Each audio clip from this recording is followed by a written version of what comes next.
Touchdown! This is college football on ABC Sports. Down Texas way, there's a border war known as the Red River Shootout. And for the first time since the '84 tie, this game features two top 5 teams. A year ago, Oklahoma destroyed Texas 63-14. And afterwards, the Sooners preened in front of the scoreboard. Chris Sims and his Texas teammates insist it won't happen again. I had this day circled on my calendar for a year. And now the day is here. They scored 63 points on us last year. Not today. Not today.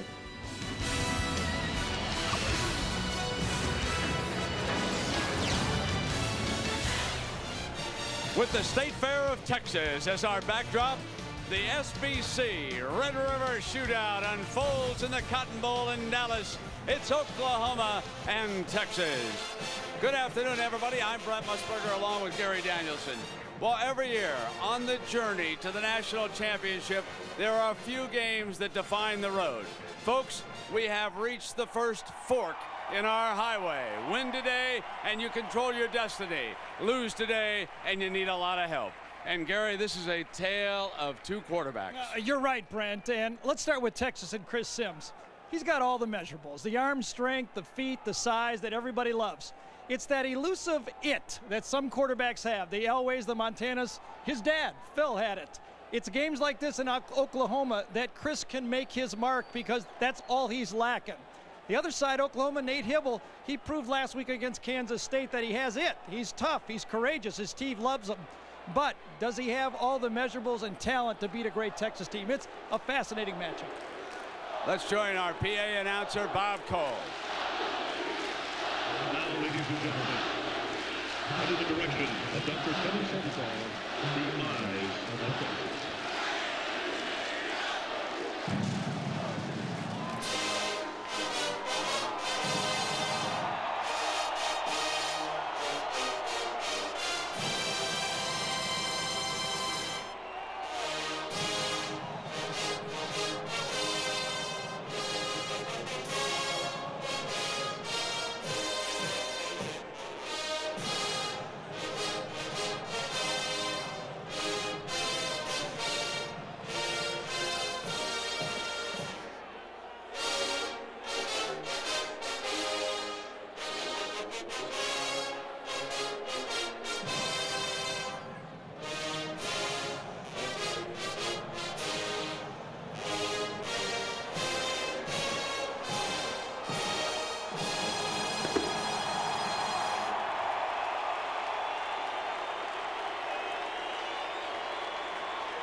And here come the Longhorns.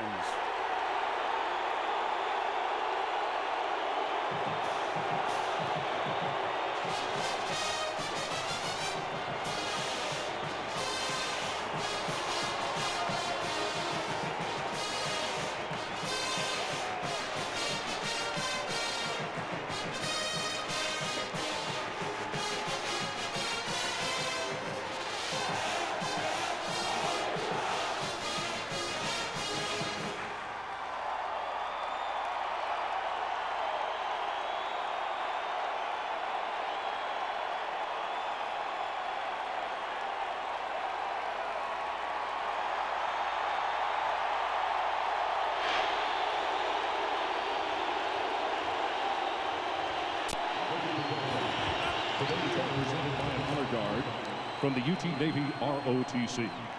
Please stand as University of Texas Director of Bands Jerry Junkin leads us in our national anthem.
Nothing better than Old Glory flapping in the breeze on a Saturday afternoon as the Sooners and the Longhorns are ready to get it on.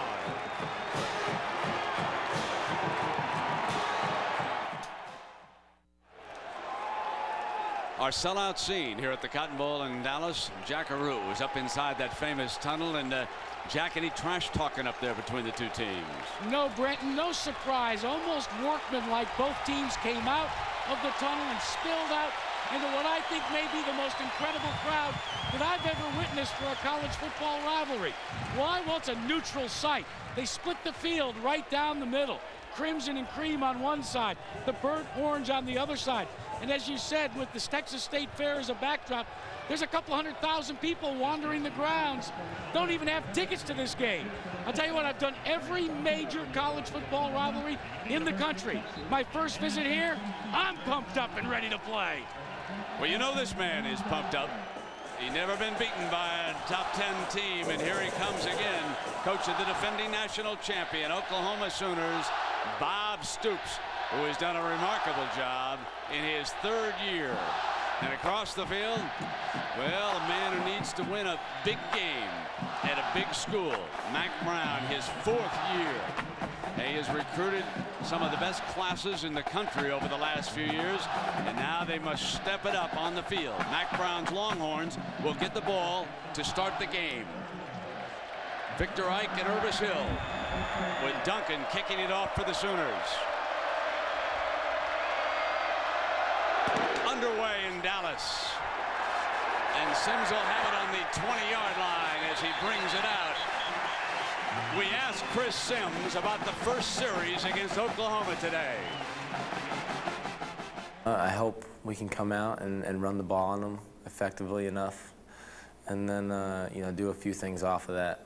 You know, a few play action passes, and you know, just be patient. Take what they give us. It's a great defense. They're very disciplined, and you know, we can't force much. So Chris dashes out with the play from the sideline. The one back, Ivan Williams behind him to start the game. Bo Scapes, the tight end, number 80. Chris puts Williams out to the 26-yard line. That's a 6-yard gain, and now it's time for our Burger King lineups. Ivan Williams. Now, what he must do besides run the ball is also blitz protect when the Sooners come. That's something the young man had to work on. The offensive line, and they will be concentrating on the freshman phenom, number 97, Tommy Harris. They must stop him. The Horns think Harris is their best defensive lineman. Down now on 2nd and 4. Will they put Williams in play? They do. Slash reaches out for the first down at the 30-yard line, with Lehman making the stop for this OU defense. And here is Tommy Harris, number 97. Only a freshman starts in that defensive line. The linebackers you know about. Rocky Calmus rocked Sims last year with an interception which he returned for a TD. But Brandon Everidge can't bite on play action. Chris Sims thinks before the game is over he can get something deep against the safeties. 3rd down and short with Cedric Benson, and it is Sims bucking ahead for the first down. If you're going to try to win this football game, the start is so important. The Pontiac Game Solutions, the two matchups. One team cannot allow the other team to get a big lead because both teams want to have balance, run and pass, yards after catch, playmakers at wide receiver and running back. And Brent, anytime you have two even teams, we know kicking game usually decides it. 4 wide and Victor Ike into the backfield. The coaches like what they see of the offensive line so far. Short drop.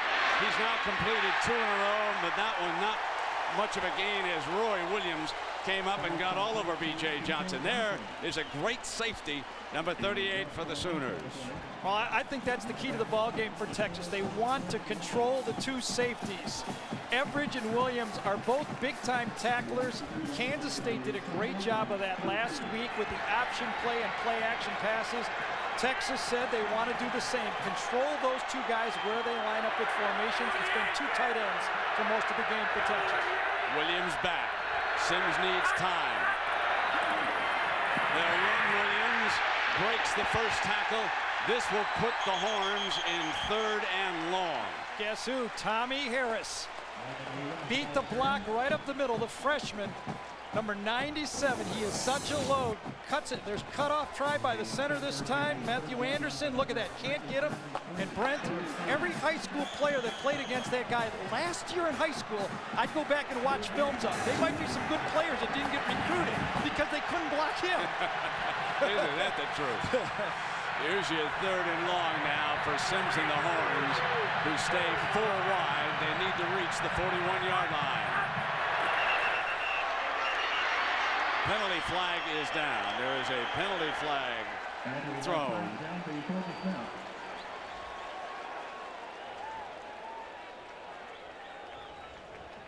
Prior to snap, false start offense, 5 yards. Let's check in with John Saunders in New York. John? Brenton, the Coors Light update. What a finish in the SEC. Tennessee had grabbed the lead late in the last minute. Georgia comes right back. David Green, 6 yards to Veron Haynes. 1980 was the last time Georgia had beaten Tennessee in Knoxville. Brent.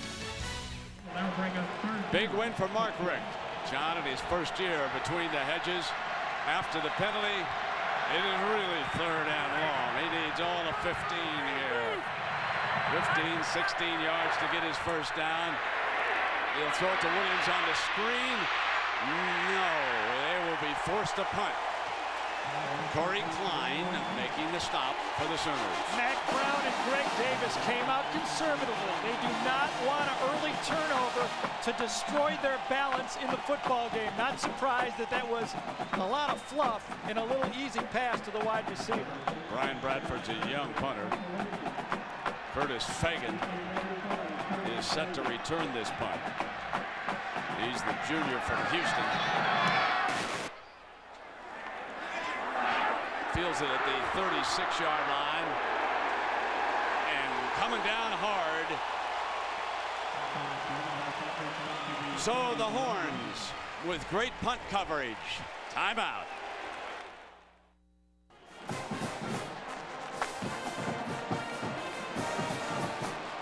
Time for the defending champions to go on the attack, and here is Nate Hibble. Brings the play out from the sideline.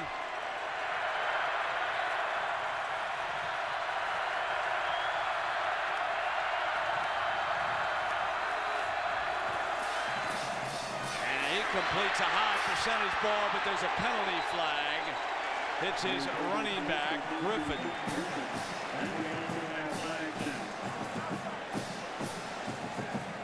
So we asked Hibble what he wanted to accomplish here in the first series. If you can make first downs, regardless if you can't punch in the end zone or kick a field goal, then you've won the field position battle. And that's huge in any big game. And, you know, making first downs, we'd love to score. And, you know, you just don't want to make the big mistake. So Hibble and the Sooners are hurt by that holding penalty here. So the big mistake. And that's exactly what he didn't want to do on the first drive. Getting behind the down the distance, 1st and 20 like that. First down, 20.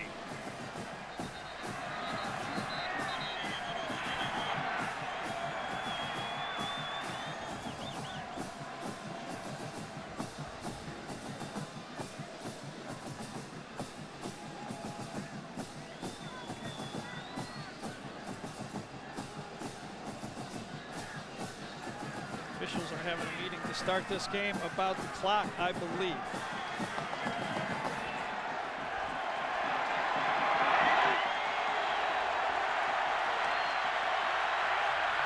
Four wide for the Sooners. Sideline to sideline. Inside shuttle pass is blown up beautifully by Marcus Tubbs, the sophomore from DeSoto, Texas. And our Burger King lineup for the Sooners. And the only question we have about Antoine Savage, who made those 2 big catches against K-State, is how is the ankle after a week? The offensive line, Frank Romero, the All-American headed for the NFL, he'll have a huge payday starting next year, one of the best in the country. Now Now 2nd and 25. It's a 3-4 look with a nickel by the Texas defense. And Hibble. And it is complete. That's Mark Clayton. Breaks free. Just short of a first down by a couple of yards. Picking up 23 before Derek Johnson, the fabulous freshman linebacker from Waco, Texas, brings him down. But a huge gain for the Sooners. And what was it? Yards after catch. An easy throw. Zone for Texas right here. Here's Lewis right here bluffing, but watch how he drops out. Just an easy zone. Hibble takes the easy throw, 5 yards, but yards after catch. Texas must tackle. If they don't tackle these athletic receivers, Oklahoma will have a field day.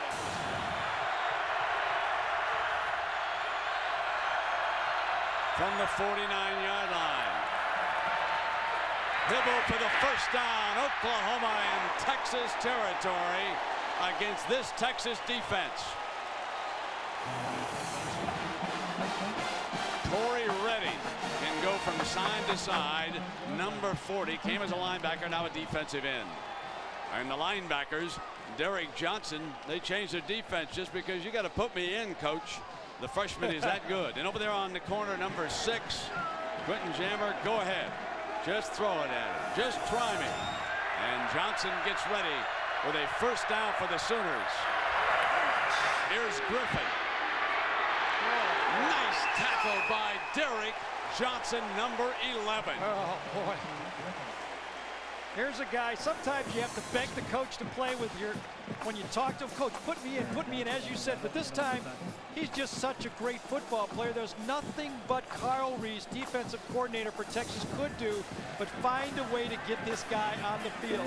By the way, another one of those guys, you better check the film of high school to see who couldn't block this guy. Can you imagine those two players playing high school ball just a year ago?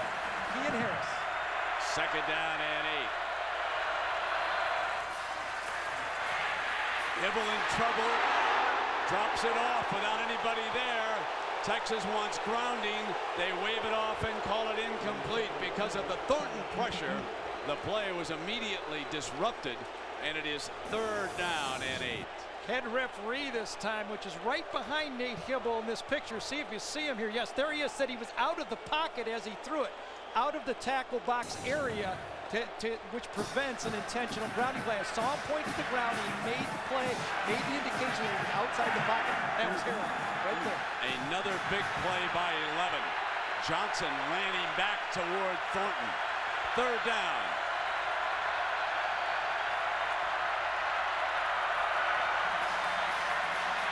Hibble. Flush to the right. Throws long and incomplete. Had Griffin working the sideline that time, but also Dakari Pearson, the free safety from Dayton, Texas, who plays in the nickel, was there defensively. You'll see Texas in this look right here, the defensive secondary. There's about 8 of them, counting linebackers who once were safeties in high school. And look at the zone. They all have their eyes on Nate Hibble, the quarterback. There's really no one open. Hibble has to break to his right and try to find someone on the run. Both defenses controlling the game so far. Jeff Ferguson is looking for his 10th punt down inside the 20-yard line if he can nail it here. But into the end zone. It'll come out on the 20. A break for the Longhorns. Chris Sims and the Horns will have the ball for the 2nd time. Timeout.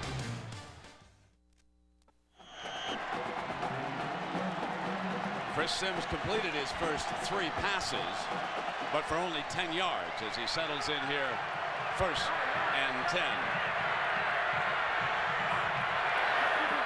Now trying to get the running game going, and they do with Williams, and he's cut down after about 3 yards by Teddy Lehman. Let's take a look at what both of these teams are trying to do in their offensive systems. Texas wants to run the ball with power. The next phase of their offense is pocket passes with Chris Sims. Their finesse plays with draws and quick screens and very little play action passes. Oklahoma does not even have a power running game. Finesse is what they like to do with those quick screens, pocket passes, and very little play action.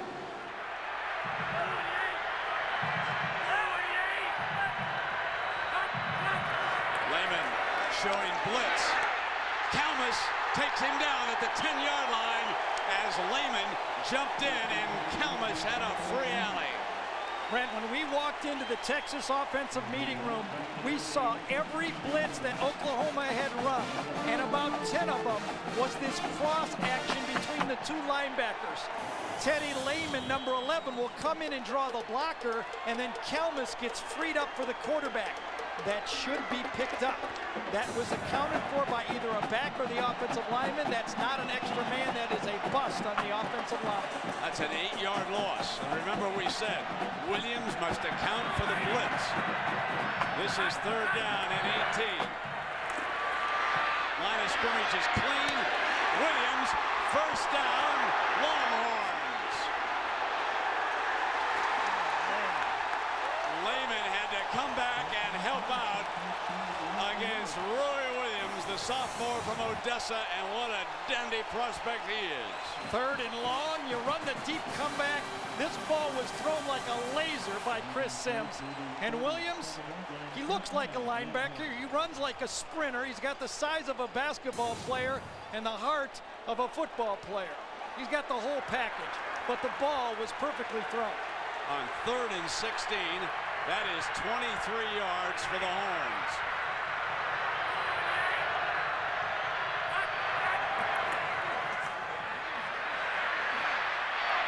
Drop off incomplete. That's the first incompletion of the game, and it was Teddy Lehman rocking the wideout that time. 1st and 10 is brought to you this quarter by Pontiac. The offensive line for Texas, they busted that one stunt by the linebackers. You mentioned also the running backs involved in that, but so far the protection for Chris Sims has been much better than I remember last year when I watched Chris Sims in these football games. Well, Mike Williams, the right tackle, the coaches told us, is having a terrific year, All-American type on that right side. And again, the line of scrimmage clean. There's Williams, got it again for a 1st down. And here he comes, ladies and gentlemen. They've been raving about number 4 for 2 years, and that's 18 more yards for him. Oklahoma studded from this side of the team with their linebackers. There's no linebackers in the picture. There's the throw high into the face mask, exactly how you teach it for the crossing route. And if you've got guys coming, look, Kalmus is coming, Everidge number 7 is coming. There should be holes. The zone blitz has holes in it. Texas offensive line did a great job of picking that up. Sloan Thomas is off to the left.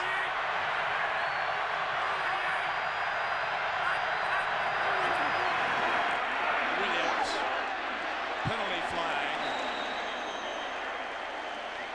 And we're going to get a holding up front. About a 3-yard gain. Holliman, the defender there, but Gary says this one is coming back.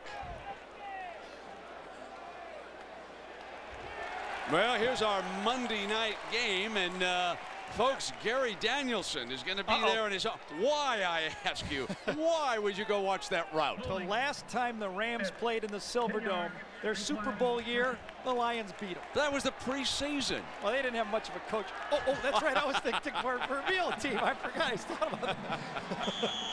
The Cotton Bowl in Dallas, Texas. Back down on the field. Pleasure to be here with Gary. The State Fair of Texas, some 500,000 folks coming in and around and through and back out. We are told here in the next 24 hours or so. 1st down and long for Sims against the Sooners now. There's a penalty flag before the snap. So the Longhorns are backing up all of a sudden. An ABC Sports presentation of college football brought to you by Bud Light. For the great taste that won't fill you up and never let you down, make it a Bud Light. Pontiac, what would you do with some Pontiac excitement? Discover Card for the slightly smarter consumer, and SBC, we are on it. Well, that time they caught the Sooners jumping into the neutral zone, so the Horns get 5 back, and now it's only 15 for the 1st down, and you better believe they'll try to account for these wide receivers after they've had a look at Sims' arm here in the early going. They're going to bring it again. No! A great sack that time by the Sooner defense at the 45. The speed man, Jimmy Wilkerson. Well, John Saunders, what about Colorado and Kansas State? Did the Buffaloes hold on? Jimmy Wilkerson, number 45, in on the tackle.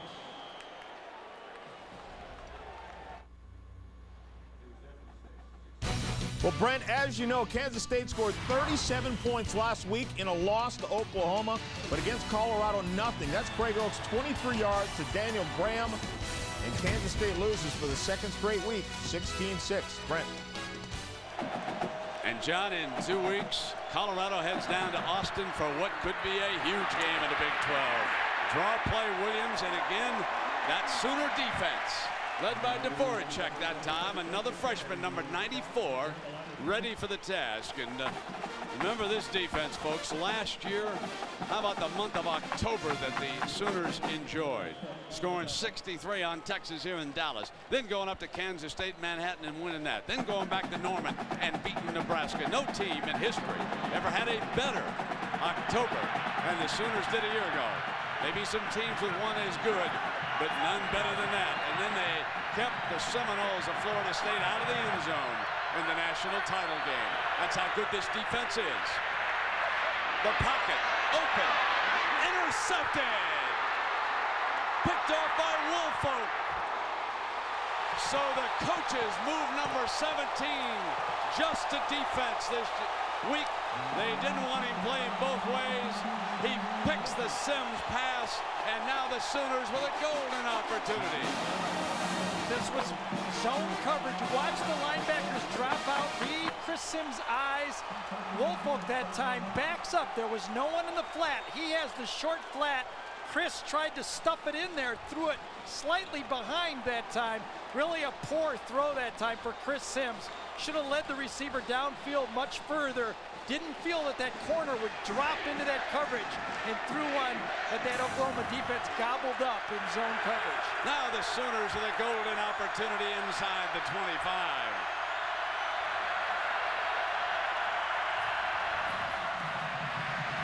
Hibbles incomplete. Griffin was covered by Redding coming out of the backfield. Yeah, and you could see Redding's speed that time dropping off the defensive line. That's a nice change-up they're doing. Now remember, Texas has moved a lot of people around in this defense to give them speed. The two defensive ends, Thornton and Redding, are really grown-up linebackers who are putting their hand out. They are peeling. When Jammer comes out of the backfield, the defensive ends are peeling with him and covering him on those wide streaks.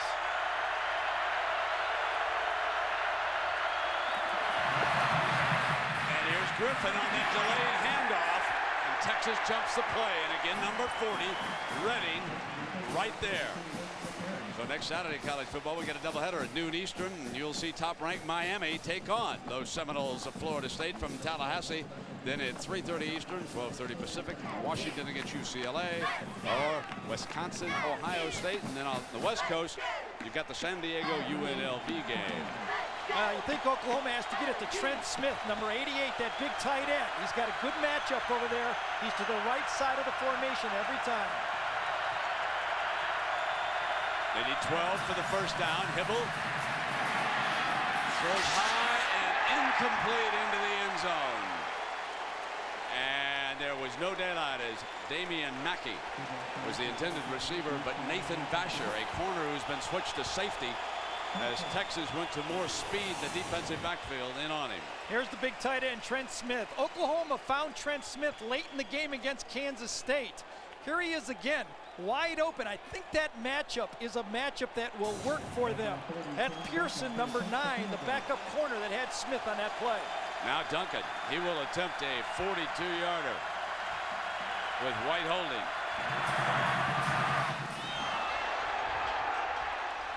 And he's still in a rut.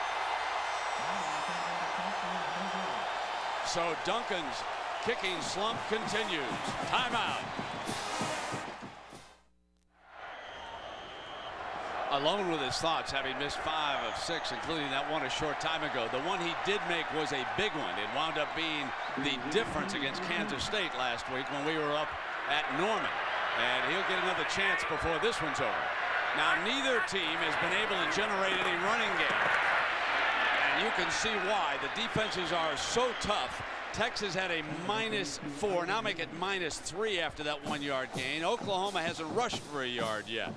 Brent, neither team is very committed to running the ball either. Yes, you're right. The defenses are tough, but if you don't have a strong commitment, you're using 3, 4, 5 wide receivers almost every down. It's going to be tough to run it against these guys. Look at that. 1 back, 3 wide receivers again for Texas. Of course, Oklahoma doesn't even try it. Second down for Sims and the Horns.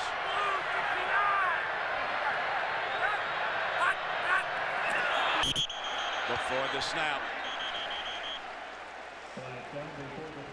So the play is stopped here, and we've got our 5th penalty of the afternoon. Scoreless in Dallas. Right snap. Full start. Offense. Let's check in with Jackaroo. Jack. Well, Brent, there's been a lot of rivalries in this Red River shootout. Let's take you back to 1963. Number 1 ranked Oklahoma against number 2 ranked Texas. They dubbed it the game of the century, but it was Texas tailback Tommy Ford behind Tommy Novus that gave the Longhorns a 28-7 upset of then number 1 Oklahoma, and Texas went on to win the national championship that year. Yeah, there were a lot of teams came in here committed to the run.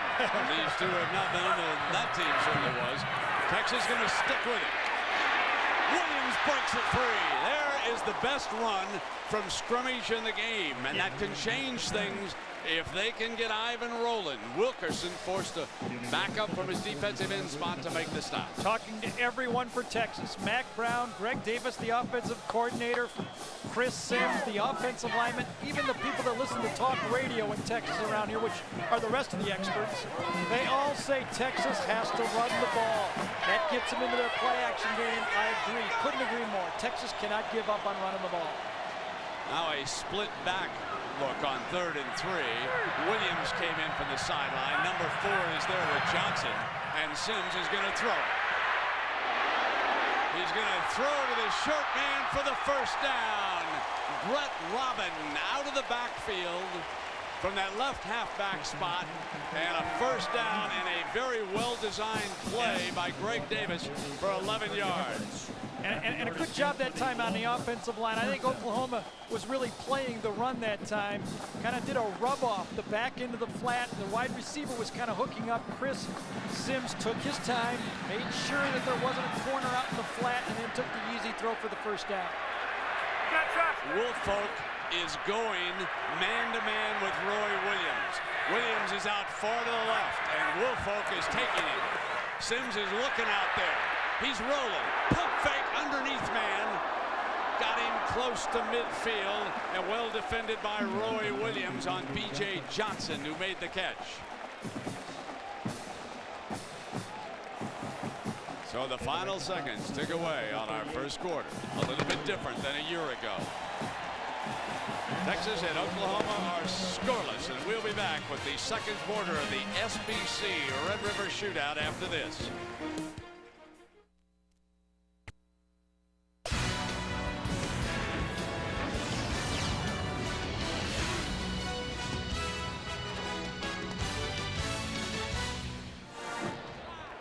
The coaches, Bob Stoops and his brother Mike, very upset with Derek Strait that time. Gary Danielson speculating that he was supposed to blitz that time. He did not have responsibility on Williams, but they were able to hit the slot receiver for a few yards, Gary. Yeah, I think it was another one of those zone blitzes, and if you don't blitz, not much of a zone.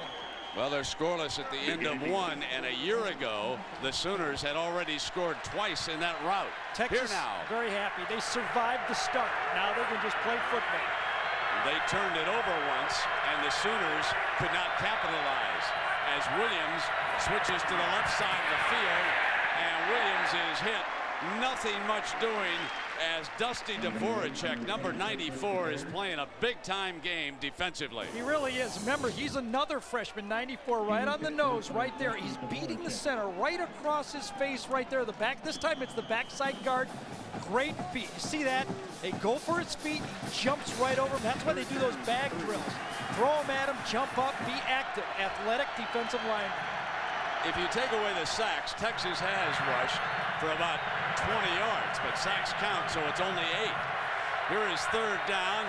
Texas empties the backfield in the face of the blitz, incomplete. Johnson, there was no time as Rocky Kalmus had just shortened the time frame for Chris Sims. Oklahoma is so messed up in their lineups this time. Oklahoma puts 4 people to the short side of the field. No one even covers B.J. Johnson that time. Chris Sims kind of throws it where he thinks B.J. is going to go. One guy stops, one guy goes, but Mike Stoops and Brent Venables have to be totally upset with the alignment of their defense. They've lined up wrong 5 times in this game so far.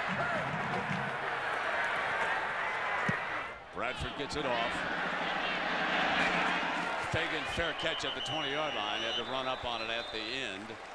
An ABC Sports presentation of college football brought to you by Nissan. Nissan introduces the totally new V6 Ultima, the cure for the common car. Budweiser, with the crisp, clean, refreshing taste you'll find in no other beer. Valvoline's Max Life, the first motor oil formulated for higher mileage engines. And Pacific Life, annuities, insurance, investments. Discover the power of Pacific Life. Brent, when I watch Oklahoma play offense, I begin to realize more and more just how valuable Josh Heupel was to this football team a year ago. When Quentin Griffin can't get the football, Oklahoma seems lost. Josh Heupel got big plays for him. Right now, where are their big plays?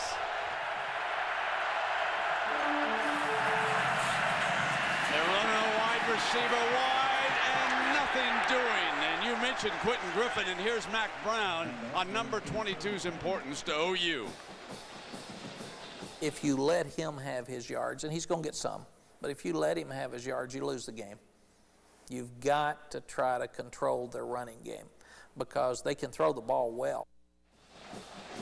Yeah, indeed they can, but they have controlled Griffin here so far. He has carried the ball 2 times for no net yards, and a new quarterback comes in. Jason White has checked into the game for OU. On second down, they blitz him and they sack him at the 10-yard line. Jermaine Anderson, the senior from Texas City. Anderson just comes from the left side here, just off the corner. I don't know if it's a busted assignment. That's their best offensive lineman. Yes, a busted assignment up front. Frank Romero should have turned out on him. He went inside. He had help inside from Wes Sims and just turned the defensive end loose. You gotta wonder if Nate Hibble is still dinged from a week ago. 3rd down and 18. And here's Jason White, the sophomore from Tuttle, Oklahoma. A high percentage pass to Norman underneath. Gets it back to the original line of scrimmage, and Quentin Jammer makes the stop. Very surprising Nate Hibble comes out of the game so quickly. And Brent, you and I talked about him in warm-ups a little bit. He seemed to be struggling throwing the ball in warm-ups. That beating he took a week ago, maybe something we didn't know, is the reason that Jason White is in this football game so quickly. Now the Horns should get good field position. Nathan Vasher is an outstanding return man. He'll face Ferguson.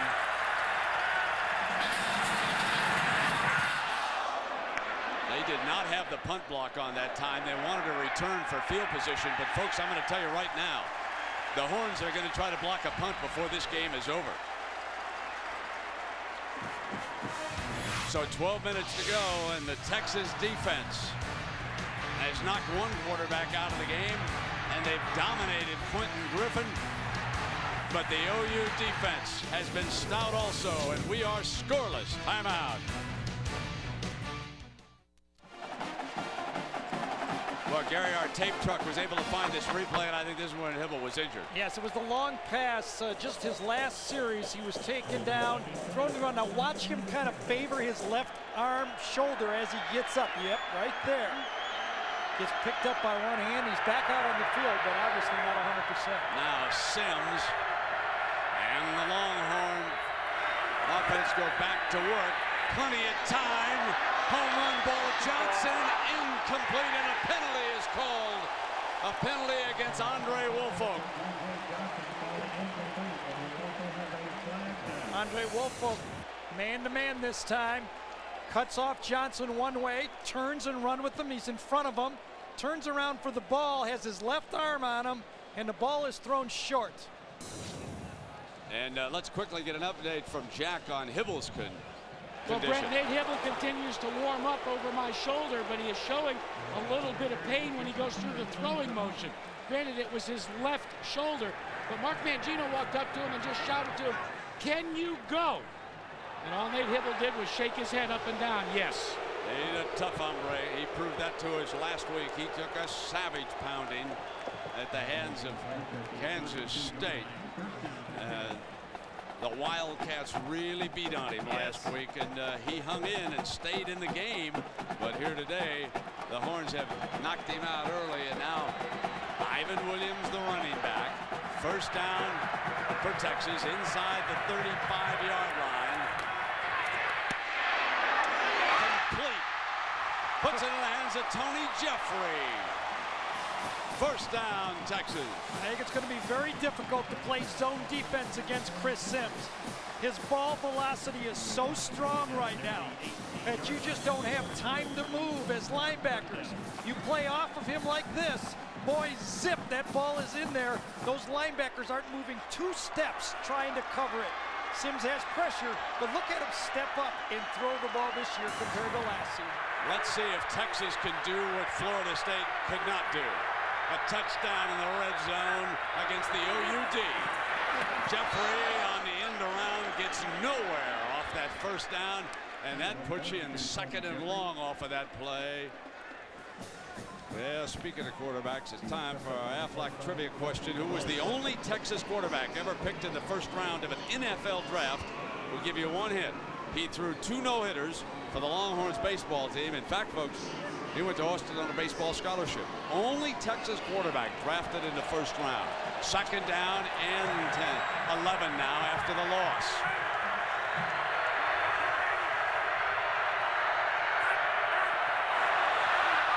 Play fake, sprint left, throw underneath, incomplete for the fullback that time, Matt Trissel, and he was in effect a safety valve as Sims was sprinting hard to the left. That brings up 3rd and 11 here, Gary. But Sims has been good in the pocket with protection, playing zone against this Texas fine receivers and that quarterback. I think you're in trouble. I think you'll see Mike Stoops, Brent Venables, the 2 coordinators for Oklahoma, start to come after Sims. They can't handle him when he's throwing the ball. I think Venables is saying, go get him. 3rd down, 11. Texas empties the backfield. Not much protection if OU can get there. Here they come. Hit on the release. Incomplete. That's your only chance. That's your only chance against this guy. So it's a field goal time for the young kicker for the Longhorns. Number 7, Dusty Mangum on the field, the freshman from Mesquite, Texas. Duncan has missed one already for OU, and now Mangum will attempt to put him ahead. Trahan is the holder. Here's your 35-yard attempt. This for the lead. Blocked. Off to the side. Scooped up by Oklahoma. Out to the 39-yard line. A block punt by Andre Woolfolk, who has an interception and a blocked field goal. What a start for number 17. That kick was very low, though. That kick was no more than 8 feet off the ground. Watch Woolfolk coming inside. The kick, whoa, he's got some nice elevation there, doesn't he? I think it was going to go left anyway as he hooked it low. But that penetration in Woolfolk, who started out with a brilliant football game, I think Brent moving him to defense full time has really freed him up to be the athlete that everyone at Oklahoma knows he is. The next personnel mistake that Stoops and his staff makes will be their first personnel mistake. And Hibble's in the game. Man, do they understand talent. First down with Hibble back in the gun. Johnson was almost there, and it is dropped at the 45. That ball was dropped by Antoine Savage, the big playmaker of a week ago against Kansas State. But folks, number 11, he was bearing down on the quarterback. He was, Nate Hibble, and you saw him trying to throw on the sideline. Could barely lift his left arm. Now, don't underestimate how important that is to get your strength in the throw. That left side pulls that right arm through. We'll see. Texas doesn't try to come after him and get him more punishment. Second down and 10. Here they come. Got him on the release, and he had to bounce it, and the Horns are bringing heat. See, when he tries to throw backing up now, he just does not have the arm strength. He's going to have to step into every throw and use his legs to give him strength, and that's why I think Carl Reese will say, I'm coming at you. It's like having a boxer woozy. You got to keep going after him and not let him get off the mats. There's no question he is hurt. Only three and of now 9. Oklahoma and Gino and Chuck Long, a former quarterback, have to make an important decision as to whether this guy's just being too courageous and they need to get another quarterback in the game. Trips to the left, but a timeout. I don't think he can do it. Hibble. I don't think he can do it. There's some pain out there on the field, and Hibble calls a timeout. Timeout on the field. We'll take a break.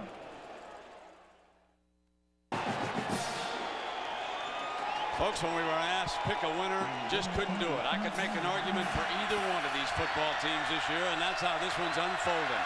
It has been a terrific football game so far, and you talk about hitting down there in the trenches. Third down and 10.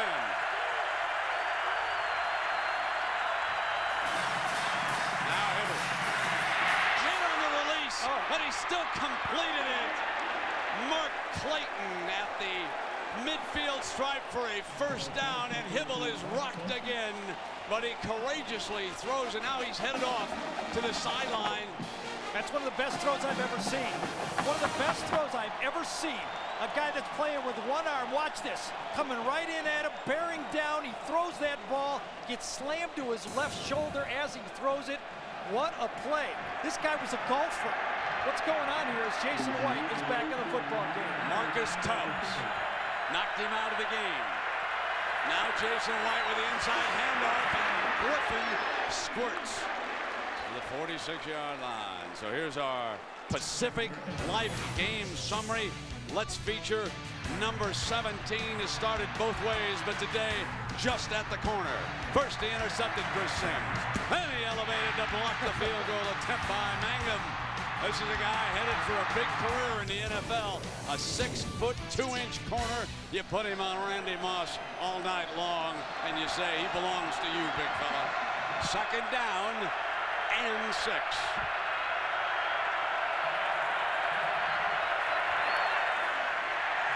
Here's White, and he got it again.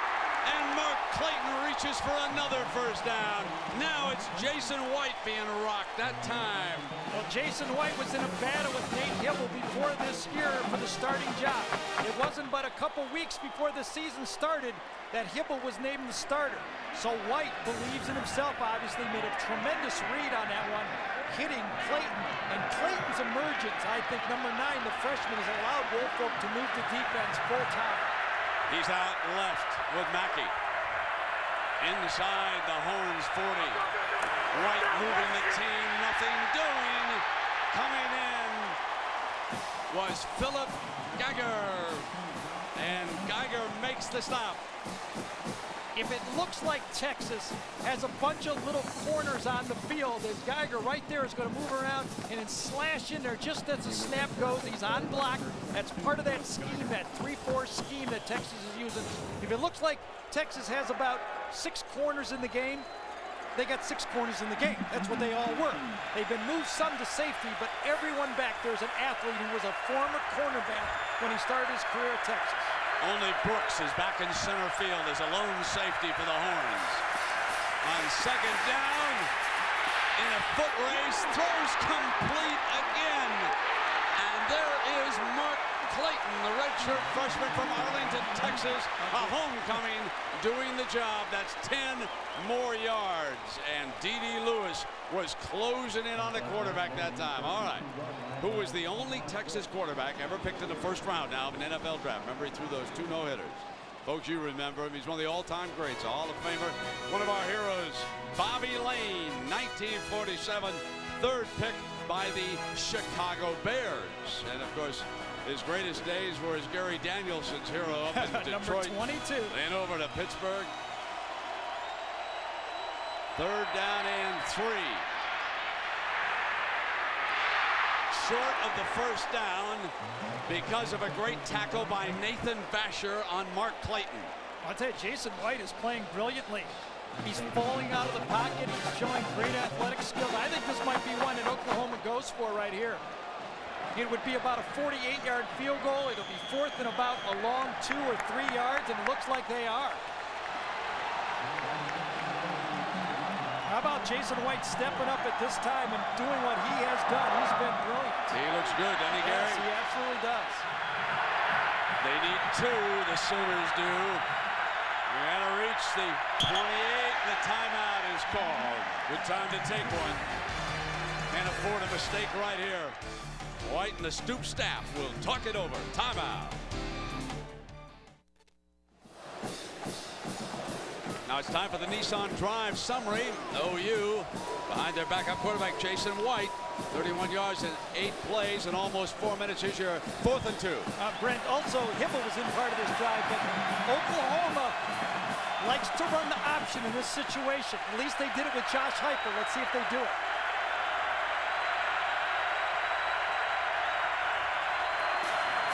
There's the look and the pitch, and Griffin goes for it. Inside the 15. Alvin Brooks there to get him out of bounds, and there is that same look that Stoops used with Heupel, and it's good for 17 yards. Nice little change. If you're getting the guy in motion, someone chases him, and then come down outnumbered right here and run an easy option. A 5-flat quarterback could run this one, pitch it out, and that's the first time Quentin Griffin has gotten any space in the last 2 games I've watched. Now White lines up back in the shotgun on a first down from the 13. Takes the inside handoff, right for the end zone, just short of it. Well, there's the added dimension that a running quarterback can bring to this offense. At least I thought all week, Brent, that Oklahoma would have a wrinkle for this game. Here is the wrinkle for this game. Much like Clemson does with Woody Dantzler, Northwestern does with Zach Kustok, Oklahoma now has added this quarterback keeper in their offense. That'll get some type of a running game in this set. Here's first and goal.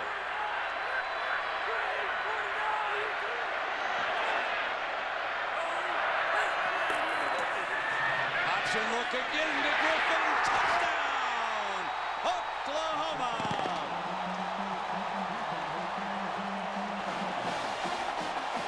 The story of a backup quarterback. Jason White off the Sooner bench. 3 option looks. Twice the number 22. This one for the touchdown is the injured Nate Hibble. Watches from the sideline as his Sooners strike first.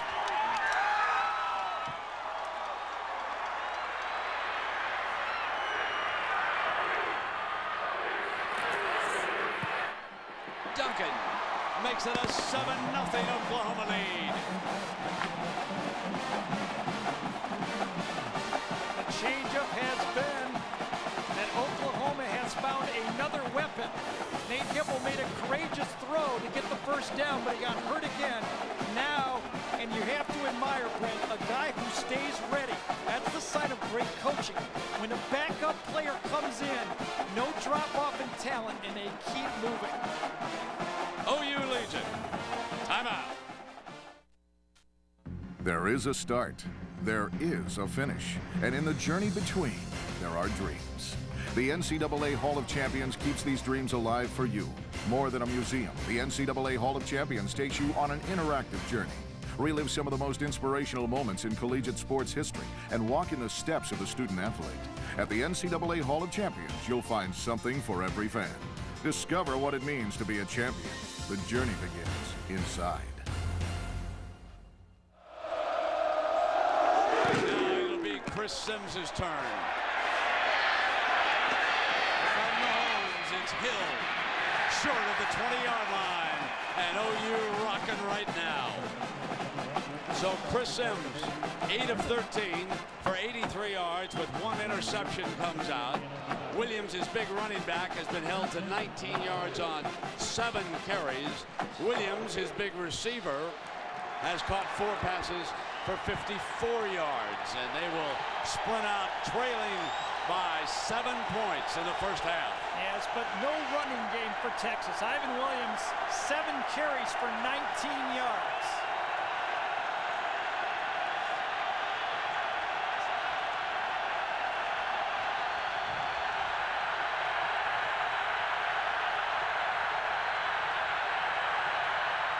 Sims a short drop, and he'll throw underneath, working to tight end Brock Edwards, the sophomore from Fort Worth. And coming up on the Valvoline Halftime Show, John Saunders and Terry Bowden will bring you all the scores and highlights from around the country.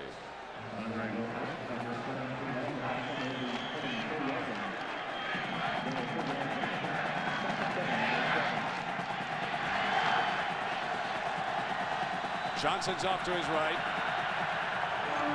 And Roy Williams is off to Sims' left.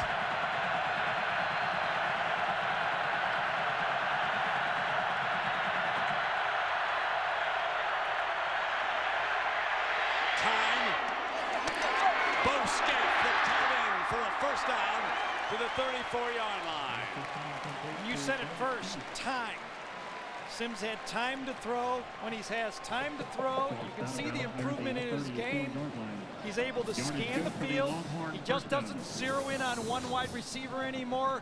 He looks down, look, he looked a little right, came back left, tried to go deep, stayed with his feet right under him, a little bounce, and dumped it off to the tight end.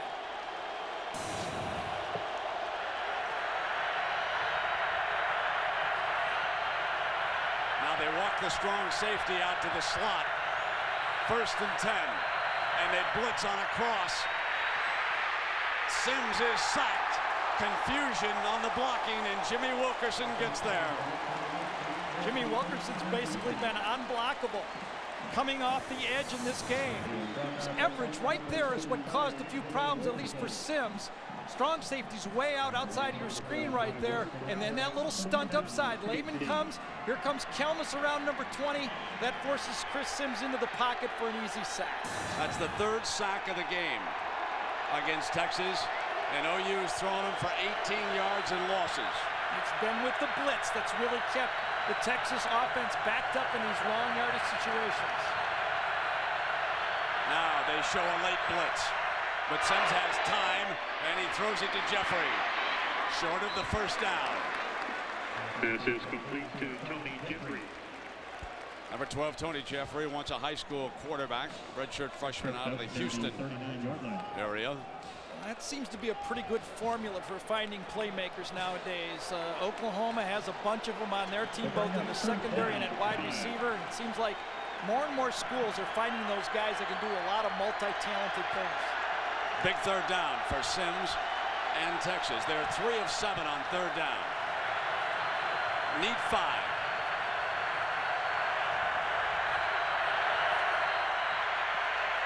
Time. First down in the middle. Scaife puts it down. OU jumps on it. He's down.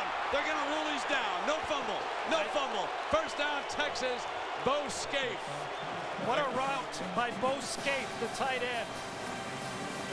Little shake route. Was going to fake an out route. Got into the middle of that zone. And I'm telling you, Oklahoma, you can't stop this guy.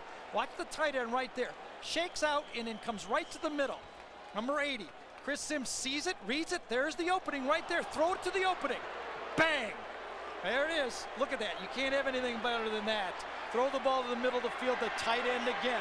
And the ground caused the fumble. First down and 10.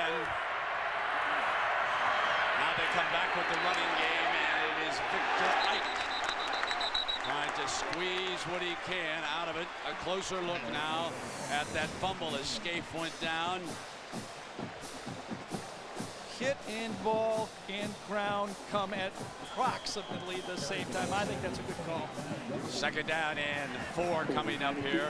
So they go to the more experienced Victor Ike rather than the sensational all-everything freshman Cedric Benson. This is not a game for inexperienced players. The experience matters in the way they're hitting. 2nd down and 3. Ike cuts back. First down. just short of the 20-yard line.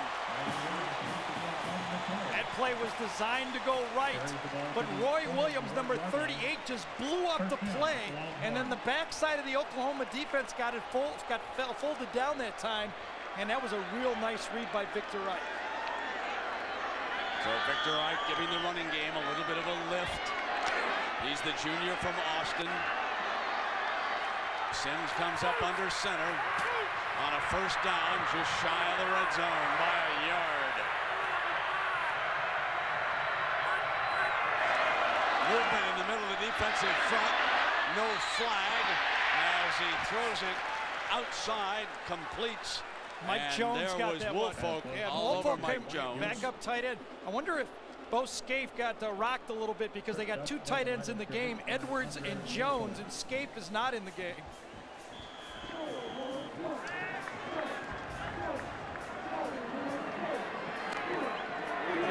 Is playing about 75% to 80% zone in this game.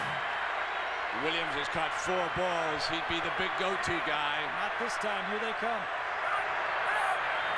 A little too fast in the middle.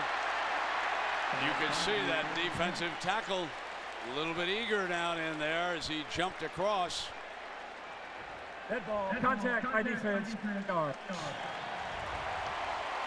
Well, this is a must win. Surely the United States can beat Jamaica. Surely. Wow. Is that a blowout? Is a blowout in soccer like 2-0? Yeah, 2-0. That's it. That's a 2-0. blowout. That's a blowout. You might want to tune in, see if you get some field goal kickers up there. Okay. Second down and 4. Now it's run pass. Texas can do anything at 2nd and 4.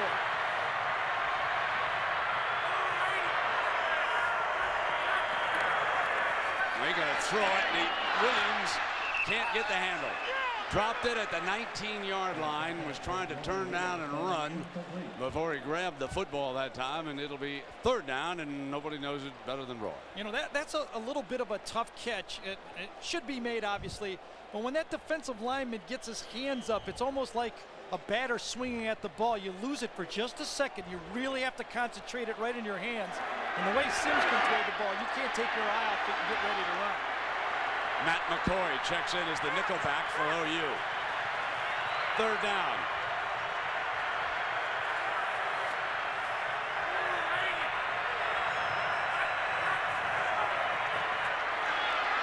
Time. This one's complete to Ike, but Teddy Lehman on him at the 12-yard line, and it is short of a first down, and this is a decision for Mac Brown. Does he put Texas on the board here with a field goal attempt with time running down, or does he gamble that he can pick up the first down? Well, it's real close, isn't it? I thought he was right at the line. Are they going to measure? Yes, they are. Yeah, that's why he called the officials timeout. Ike fell forward right at the end of that. I thought he was stopped short, at least a yard short also. He got it as he reached forward. So there again, the experience of Victor Ike. No decision for Mac. The next play is the decision play right here. 56 seconds to go, 55 seconds to go here in the half. But Texas, doing a good job, still has their timeout. They've got all their timeouts left. That's an eternity. 3 timeouts and 40 seconds to go.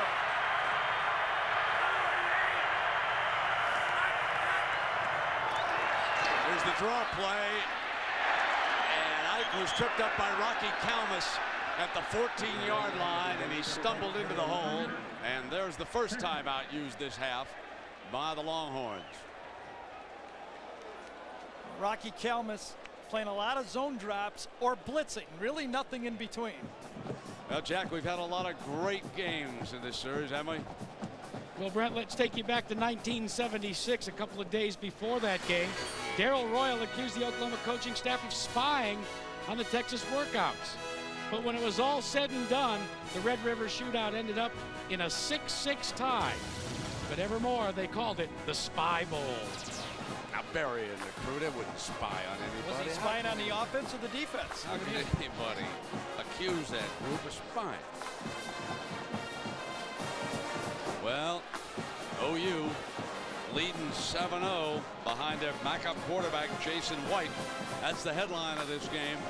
He gave him that option look, and Quentin Griffin scored this shootout's only touchdown so far.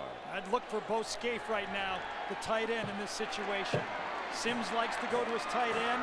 And this is a perfect time down in the middle of down in the scoring zone where Texas is so good. So Mike Stoops trots back off the field. Done a fabulous job. I'm sure he reminded them that number 80, Scaife, is a huge target for Sims. 29 seconds remaining.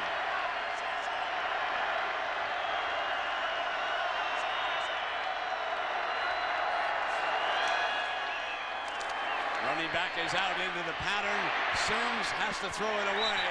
Lehman doing a great job on the fullback that time. Trissel was the safety valve, and Lehman would not frame. Well, Teddy Lehman, one of the fastest players on the football field, matched up with Kalmus at linebacker. They don't even ever have to substitute for those two guys. Scaife went down in the end zone, but Oklahoma was ready for him that time. Now the nickel. McCoy back in the game. Sloan Thomas out far to the right. Roy Williams matched against Strait. Size advantage Williams. Here's your third down play for the Horns. He's looking Williams. Throws it incomplete. Fourth down with Derek Strait in that matchup. Strait did a nice job that time reading Chris Sims' eyes because there was a blitz to the opposite side of the field. Chris had nothing to do but go to Roy Williams on this. Couldn't get the fade. You see Strait looking at the quarterback, reads the throw and cuts across, and actually the ball was thrown the only place it could have been thrown. Good defensive call that time from Oklahoma and Stoops. Mangum had one field goal already blocked today. This one from 27 to put the Horns on the board at the end of the half. And he does. Mangum hits the field goal, and the Horns hit the scoreboard with 14 seconds left. And OU will be looking for a big-time return if they can get it.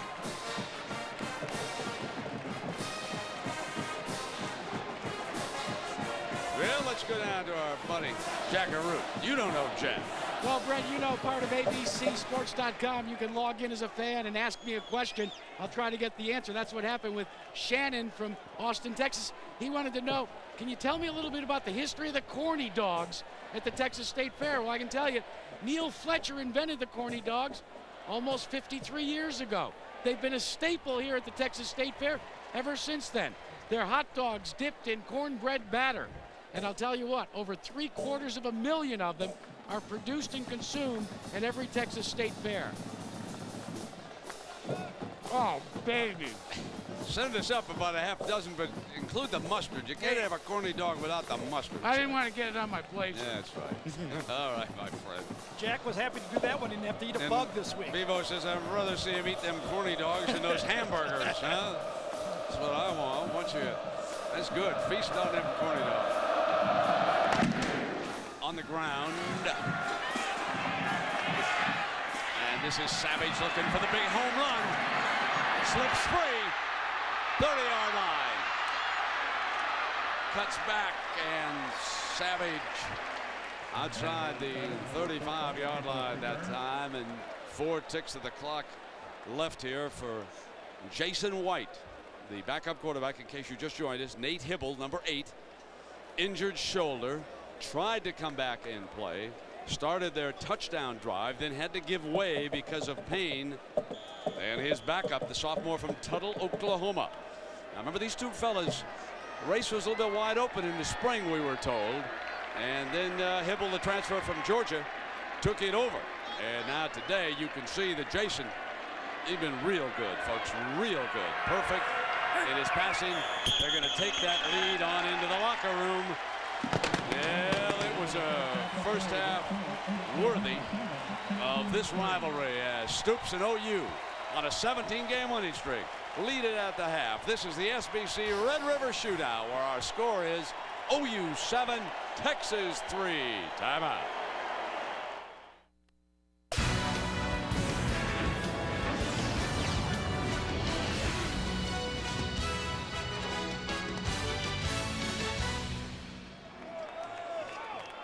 Well, the Red River Shootout in Dallas is a dandy. And, Gary, you know, we break the game down. The one edge we did give Texas was backup quarterback. I take it all back.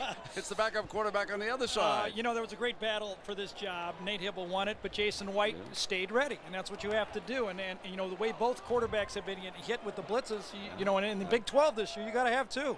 This is a tough football game, and, of course, Colorado. They moved into contention in the Big 12 with that big win against Kansas State today. Well, I think that's why these two teams know they have to play great football week in and week out. You know, Oklahoma just played Kansas State last week. Texas has a big game. They blew away Texas Tech. So they come into this game, and you can see these two defenses are dominating the football game. They're just great players on defense. Yeah, let's take a look at some of the numbers from the first half of this football game. You can see virtually no running game, but the Sooners ran well enough, and look at the first down situation. Yeah, 10-5, and that's what allowed that time of possession to go in Texas's favor. But it's been the blitz package. You give Chris Sims time to throw the ball, he's going to throw it. He's going to throw it accurately, and he's going to burn you. Oklahoma's given him a nice balance. A little zone, a little blitz, a little zone blitz, and it's kept him just enough off balance so they've only given up a field goal in this game. There is number 18, Jason White. He's a sophomore from Tuttle, Oklahoma, and he'll be coming out here with the first series of the second half, and we'll see what adjustments the Texas defense made with the option now a possibility. They've got to be very mindful on the outside. It is a short kickoff. Bounces and down at the 20 as it was not seen there. Up in the air, and David Pino was the kickoff man. And let's check in with Jackaroo. Jack. Well, Brent, as you suspected, the hot-handed Jason White has led Mark Mangino, the offensive coordinator for the Sooners, to stay with him. Mangino talked to me a little bit about the inexperience of their freshman center, though. Said, I made some mistakes with Vince Foster. I'm going to change it this time out. When we come back after this play, I'll tell you what Mac Brown told his Texas Longhorn team. Well, now safeties in the corners have got to be mindful of that inside handoff and sprint to the outside here. Jason going to put it up on first down. Moving to the right outside the hash on the run. High. Well defended and complete for a first down. And he put it in Curtis Fagan's hands. Jason White's throwing off the run so well in this game. All right, Jack, what'd Mac say? Mac Brown was very, very happy in the locker room. He pointed to 2 years ago when they were down by a couple of touchdowns at the half. He pointed to last year when they were almost out of it at halftime, and he told his team, fellas, we are a second half team. We're right where we want to be. Now, go get him. Yeah, well, they got to stop White. He's throwing for 42 yards. He's perfect. He's 5 of 5 and throwing on the run, and a busted play coming from behind. Johnson wrapped it up, but Corey Redding was also there. And when Redding and Johnson close in, it's adios if you got no protection. Jason White turned the wrong way. Everybody goes to their left. Jason White tries to pitch it to his right. Watch this. Oh, I'm in trouble. And he's lucky he didn't get hurt on this one because you're going to take a big pop, and the big guy, number 11 Johnson, just fell on top of him. Now it's 2nd and 15. They put Trips out to the left. Ronaldo works as the running back. They throw the flanker screen, and they put it in Savage's hands. It's time, Gary, for our Morgan Stanley well-connected storyline. Yeah, Wolfwick did a nice job, didn't he, on defense? Absolutely. Tackles, interceptions, blocked a field goal, and Chris Sims, he's as advertised. I mean, he just throws the ball on the money every time. He's got brilliant tools, and he distributes it to a lot of different players. 3rd and 13 for the Sooners.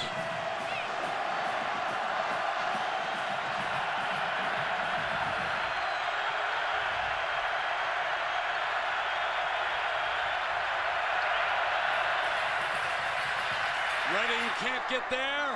High, incomplete. Oklahoma forced to punt. You talk about coverage on the field. Derek Johnson, number 11, was also back there on pass coverage, working on the sideline along with Babers. What a drop number 11 has from his linebacking spot. There's Babers right there, man-to-man to the outside against the freshman Clayton. Now, the reason he could play so close is he had a safety behind him, covering up the deep ball so he can gamble on everything short.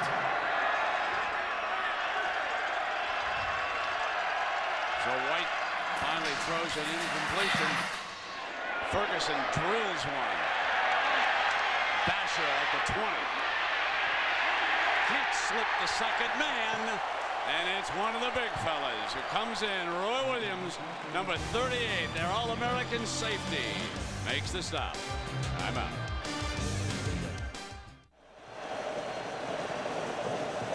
We are back. And the Longhorns again with poor starting field position inside their own 20-yard line against this OU defense. Move up hard on Williams. He breaks the first tackle. He made the most out of it for about 3 yards. And now it's time for the Dodge Drive summary. Gary, this is exactly what Oklahoma did to Florida State in last year's BCS championship. One time out of the 5 drives in the first half, and look where they're starting in the second half. Did they start in any territory? Those 75-yard drives against this Oklahoma defense are tough to come by. 159 yards for Texas, 95 for Oklahoma total. But Oklahoma had enough in its scoring drive to lead it 7-3. Play fake Sims, throws over Wilkerson, complete to Scaife, short of the first down. Kalmus coming over defensively. Kalmus and Everidge, those guys just are so fast to the ball. Everidge sometimes will make mistakes. Texas has not been able to get behind the safeties in this game, which everyone on Texas talked about. They had to take advantage of the aggressiveness for Oklahoma safeties. Victor Ike has been their best running back. I'm a little surprised they empty it out on 3rd and 2. They elect to put Sims naked in the backfield. They're going to throw for it. The Sooners will try to get there. Quick drop, got it wide open. Johnson to the 41-yard line, and there was a lot of daylight between the defender that time and Johnson. Can't believe that was the way this defense was designed. They blitz right over the slot right here and don't leave anybody on the receiver. Look at this, 3rd and 2. Come on, Oklahoma, you can't give a quarterback like that. That's high schoolish. Anybody could throw that one. Gave him 14 more yards. Sims has thrown for 155. He's 16 of 24. No touchdowns, 1 interception. To be a busted defense.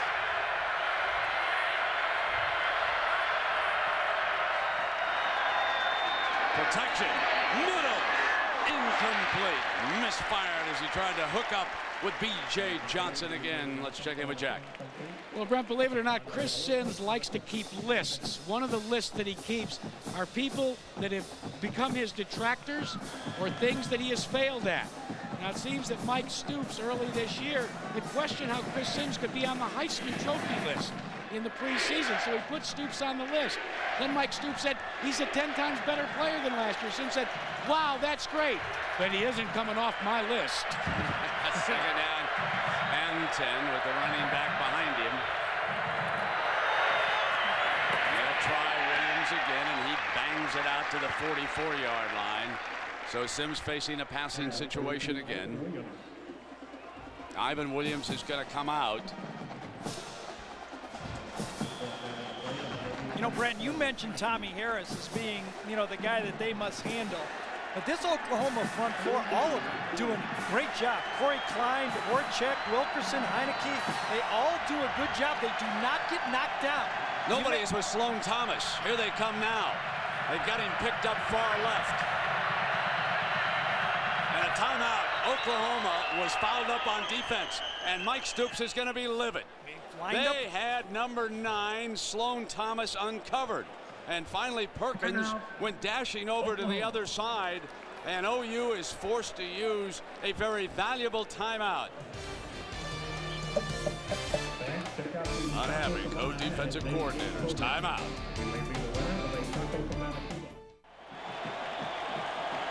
want to be Mike Stoops' agent. He should be the next big-time head coach in college football. Man's got fire in his belly and knowledge, knows talent. Now his defense faces a 3rd and 7. Let's see what Sims can come up with. Chucks it off. He's got one-on-one to his right. Sims checking, got great time. Oh, almost intercepted. He threw a bad ball that time, and Antonio Perkins couldn't get the handle. Another zone. Corners in the short flat. Safeties deep. Chris misreads this. He thinks it's man-to-man coverage. Look at that. Bait him. He baits him. He baits him, and Perkins cuts inside. If he could catch the ball, that would have been 7 points. Sims goes from one side to the other side, comes late to where he thinks he's got a drop-off. Very, very fortunate to get away with that one. Bradford standing on the horn 30. Here's Fagan. Great tackle at the 20-yard line. Michael Unger makes a great tackle. There is number 29. Here is Chris Sims' release, Gary. You wanted to take a close look at it. Yeah, you want to get this thing out of your hand, in and out of your hand. There's the release cock. Look, there's the 5-step drop. He gets it under 2 seconds, excuse me. There's the deep crossing route under 3. And this one looks around, and still right into the 3-second package. When they don't blitz, Chris Sims, that offensive line is giving him time to throw the ball. OU spreads the field. 3 receivers to the right, and White will run it, and Johnson unloads on him. The freshman, number 11, said, let me take him on. And that's why, folks, they're talking about him in the same breath with one, dare I say, Tommy Nobis. There he is, right there, number 11, the other number 11. He's trying to shadow Quentin Griffin. On the way to shadow one guy, he drills the quarterback. 2nd down and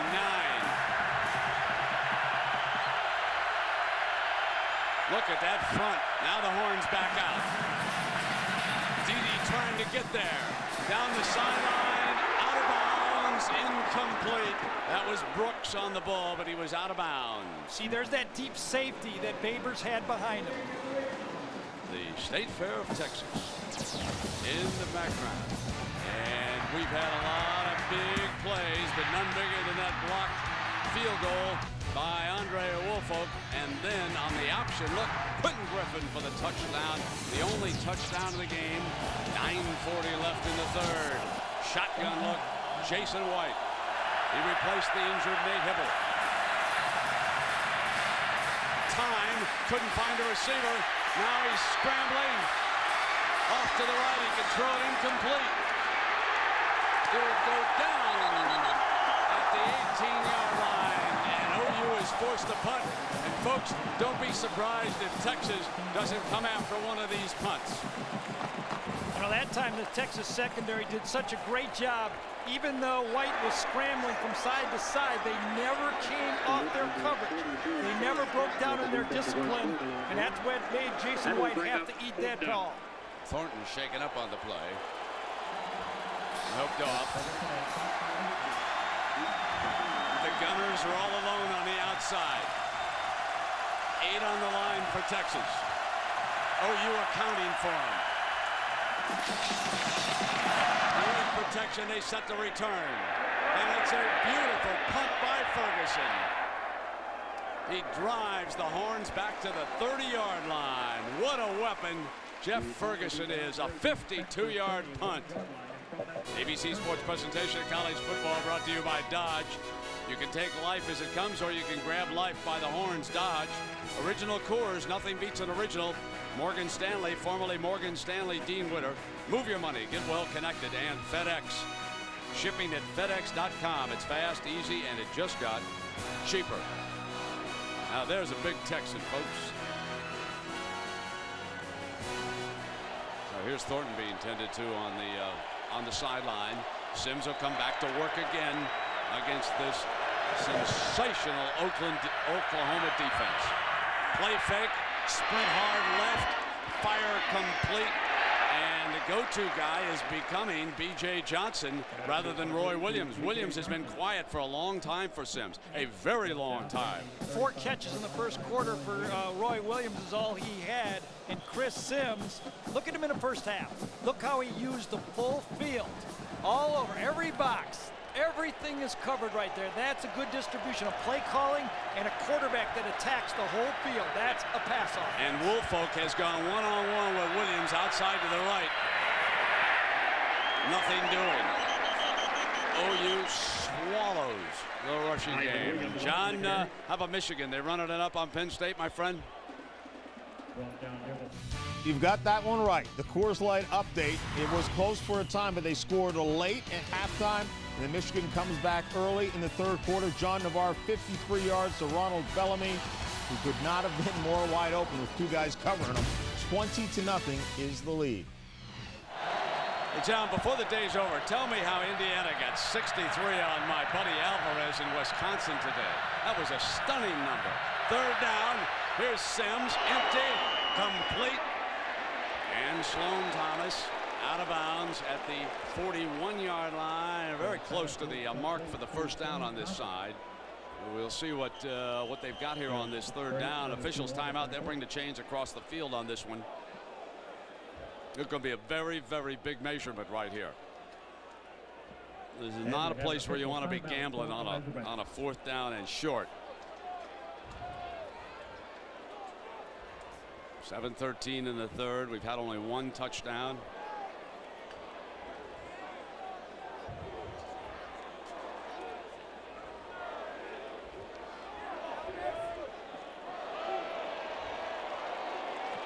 Ball just short out of the first down marker. So inches. And they're not going to gamble. No, that would you just cannot do that. And Mac Brown knows it in a game like this. It would just kill you to turn it over there. And the running game has not been automatic. Well, neither now, team. they have practiced fake punts, but I got to tell you, oh baby, no, I watched them practice it, but I don't think so either. There's not a place to be doing that. Number 12, Curtis. There's the up back. He's the man that would take the direct snap if they want to go for it. Kalmus is looking in from the opposite side at him. You bet. Bradford hangs one out of there beautifully, and Fagan is hit at the 13 and down right there. So it is Bradford doing an excellent job of hunting for Texas. 7-3, OU leads it. So Oklahoma with Jason White backed up inside their 15-yard line. 7:04 left in the third. And White throws high, complete to Newman to the 20-yard line. Tyrone Jones making the stop. Well, we talked about what these 2 teams like to do, and you can see as it unfolded, Texas right here has not been able to establish any running attack. It's forced them to throw more of the passes, which is okay. But look at this, 10 finesse plays. That is not the way they wanted to do it. Oklahoma doing right about what they want to in this football game, except scoring points. 2nd down and 4 for the Sooners. Jason again rolling hard to the right, on the run.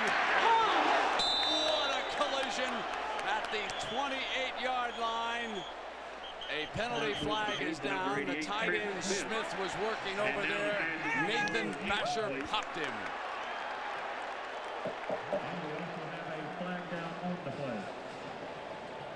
The referee is John Laurie. But we did have holding on the defense. That's a tough one. That's an automatic first. You can see how Oklahoma has changed their game plan to try to adjust to this Texas offense. There's the hold on the tight end right there, right in front of the official. Call is made. Everett Rawls, the outside linebacker, was the one who had the tight end that time, Trent Smith.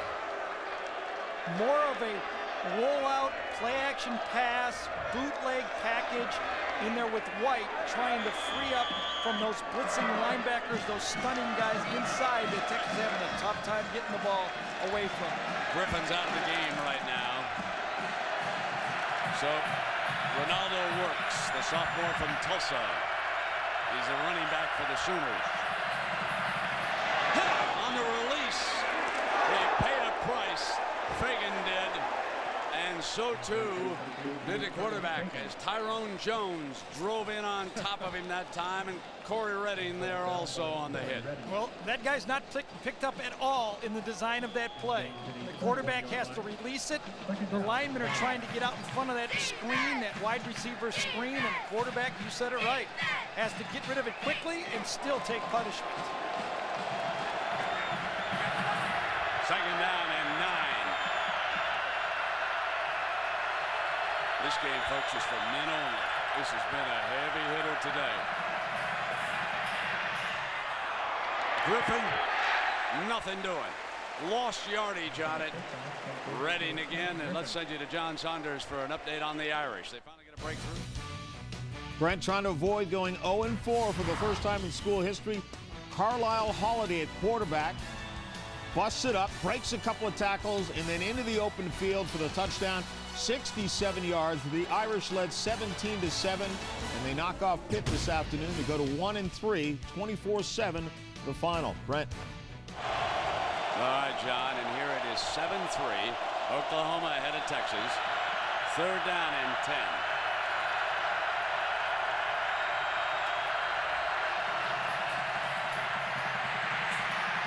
Hit by Johnson. Diving catch, first down, Smith. I don't think so. No, they wave it off. Yep. The official said it was on the ground. That was a nice play by Smith. He laid out. White, because of the blitz inside, had to get out of the pocket, threw it, kind of a jump pass, and the ball skipped. I thought it did, but that was a nice try. That was a good try. That rascal tried. He made it look good on the short arm. That's right. Yes, indeed. Who's going to make the big mistake? That's what it looks like this game is going to come down to. One big mistake, because both defenses are dominating. All right, Jeff Ferguson. 8 men in burnt orange trying to get there. Gets off another beauty. Drives Fasher to the 23. Slips one, but not the next two, and Rocky Kalmus makes the stop for the special teams. You talk about a player who's the leading candidate for the Butkus. There he is right there. Jackaroo. Well, Brent, Gary Gibbs and the Oklahoma Sooners had lost 4 in a row against Texas in 1993. Cale Gundy, despite a problem with his hip, rushed for 3 touchdowns, passed for 111 yards with just 1 INT, and Oklahoma upset Texas 38-17. And there's Gundy on that OU sideline. Helping out with the coaching staff. Victor Ike is now in at running back. Victor Ike is the running back for the Horns. Play fake to him. Sims waits deep middle. Sims goes for Williams. Jump ball. Woolfolk is there and knocked it away. What a move by the OU coaching staff to move number 17 to corner. And he's been assigned to Roy Williams, and he's done a knockout job here today. This ball was thrown very late, very high. Woolfolk just watched this ball. It was hanging up forever. You see Jones has to stop, and Woolfolk, and that's where that receiving experience comes through. Sims, who gets rocked as he let it go, the ball hung, and that one, Woolfolk will gobble up. They got to get the ball to Roy Williams. They must find a way to do it. How good is it to have the size of Woolfolk on the jumping ability of Williams? He's on him again. Sims looks in that direction, throws high and incomplete, and they have locked down on Williams. He stopped on his pattern that time, and Woolfolk right now, ladies and gentlemen, has got him in his hip pocket. Zone coverage, man coverage. Man coverage, zone coverage. Mike Stoops is giving it all to him. Chris Sims, only been fooled a couple times. Cost him an interception. One time it was a dropped interception, but you can see he's never letting the quarterback get comfortable. This is one drive that the Longhorn coaches would like to have back. Third down and 10. They wish they'd put it on the ground here for at least one running play. They They've got a slot out to Sims left. Linebackers show they're coming Williams, but it's stopped. Williams and Lehman, it was a safety blitz that time. We've got an OU player shaken up. He's down at the 20-yard line. Now he's up. He's okay. It was Williams. He was coming hard on a safety blitz. Had to be just a legal procedure on that. Well, yes, it was legal procedure because it looked like everybody moved, but maybe the center on that time. Well, I'm going to tell you, Williams was coming hard. He was coming from the right side of the defense. And they were doing it with that zone blitz, Brent. Just bring a safety, bring a linebacker, and play zone behind it, which is very difficult to pick up these 3rd and long. 3rd and 15. This is helping field position for OU. They have backed the horns up to the 16-yard line. This is not what the coaches wanted. They don't want to be thrown in this situation. Gotta hurry up. Kalmus can't get there. They throw underneath as Kalmus vacates the spot, but it's well short of the first down. That was Robin coming out as Kalmus slipped trying to blitz, but Texas forced a punt, but they do pick up a few for field position. See, here's the blitz inside, but watch these guys back here. And that's what the Texas coaches are seeing. See, yeah, all right, I'll blitz you. I've only got 2 or 3 guys underneath instead of the regular allotment of 4 or 5. But on 3rd and long, we'll give you that little dump off because we got great speed to come up and make the play. Who will make the first mistake? Now it's OU's turn to tee off. They jumped in the middle. There's the penalty flag. OU appeared to be offside. This is Fagan. Hit at the 39-yard line. OU was offside. That will not give Texas a first down. This was a 4th down and 8 situation. This will not give the Horns a first down. Offside defense. Well, folks, it's time for our Pacific Live game summary. And as you watch Bob Stoops, many of you are thinking, because you've asked, will he go to the NFL? Because of the great job that he has done at Oklahoma, will he move on? Well, he told us last week at Norman, I don't feel it's my venue. There are too many things outside of a coach's control. So Jerry Jones, don't bother to call. He's happy up there. Oh, I don't want to put the heat on the boys down here. 7-3, OU with the lead now. And that was great coverage on that punt. So they'll just let him take the ball right there and put it in play with 3:22. With the game breakers that Oklahoma has, if you make a mistake, guy gets a big return, block a punt, you might as well just give Oklahoma the ball. Your defense has been dialing well. A turnover. Texas needs a turnover in field position. Let's see if they can dial one up. Now Griffin's back in at running back. This has been high pressure, intense from the first snap. There's the blitz. Inside, shovel pass. Griffin to the 40-yard line. A perfect call as Rolls came from his linebacking spot. And into that vacated spot came the pitch from Jason White. 18 yards. Where was Derek Johnson? Number 11. He's been shadowing Griffin the whole game. That time, he takes his eye off him for just an instant. And Mangino and Long have the right call on and perfectly executed for actually the 2nd time in the game that Griffin's got a 4th down play in this play. During the 17-game winning streak, this coaching staff of Oklahoma has been lethal. They've got to smell it in this drive. You're not going to get many chances as Texas pours in. And there's number 11 back in on the stop that time. Young Derek Johnson out of Waco, Texas. Same high school as Vince Carter, the OU freshman center, plays. And so here's a reminder. And folks, here's something you might enjoy Monday night. Marshall Faulk going to be mic'd up. So Faulk and the amazing Rams offense when they face the Lions. I don't think anybody can beat the Rams when they play like they did last week. I mean, weren't they awesome against Miami? That was unbelievable. 2nd down and 14.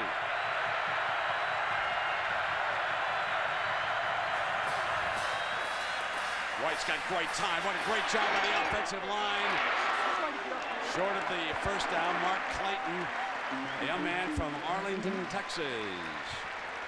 There's 40 players on that Oklahoma roster from the state of Texas, and they're scattered all around the Big 12. The big one, of course, Colorado over Kansas State. And Baylor battles Texas A&M and only loses by 6, a lot closer than a whole lot of folks expected. And we got night action. You can't beat the Big 12 this year, ladies and gentlemen. This is the best conference in the land. These are two of the finest teams, and we'll come back to Dallas for the Dr. Pepper Big 12 championship. Now Jason over the middle, fires complete for a first down. Antoine Savage. Texas makes a mistake, one of the few mistakes. Quentin Griffin goes wide on a little escape. Right here, Griffin goes, and watch two Texas guys go with him to vacate that spot. Griffin goes wide, two guys go with him. That's a mistake. Watch, this guy and this guy go with one guy. That opens the spot right there, bang. Good read by the quarterback, a mistake on Texas, and a first down. That last defensive series by OU started it all. They got decent field position. They've had better field position in this game. Running to the right, they're going to keep it this time. Spins away, and he's out of bounds at the 22-yard line. Redding tried to close in on him, and Jason White doing a brilliant job. That was a run all the way. It was going to be a quarterback draw, but because of the blitz, he just had to get out of there. The receivers downfield were all blocking. There's no one to throw to. White just has to keep the ball and make something out of nothing. Nice move right there. And that number, that rushing number, doesn't do him justice for us. In college football, for some strange reason, they take sack yardage off the rushing total. He's been a much better runner than that here today. Second down and 3. Griffin tripped up and down at the 20, short of the first down. Jones. Next week, a doubleheader. The big one. Brad Nessler, Bob Greasy will be in Tallahassee. What's wrong with the Seminoles? And then next Saturday, we'll go see Barry Alvarez, Gary Danielson. We'll have to talk to Barry. And then some of you will watch that one. 63 to Indiana. I think I'll go visit Ohio State. Oh, that's where I was going. Third down and 1. Straight ahead. First down. That's going to take it right to the end of the third quarter, too. Those play calls for Texas last time when they did not run the ball one time, really caught them behind the down and distance, and Oklahoma will go to the fourth quarter. Player of the game right there. Absolutely. He came through. He's come through big time. Jason White will replace Nate Hibble. Mark Mangino, one of their outstanding offensive coordinators, working with Chuck Long. The Sooners, they lead it, and they're threatening. Our score is 7-3. We'll be back with the fourth quarter of the SBC Red River Shootout after this message and a word from our ABC stations.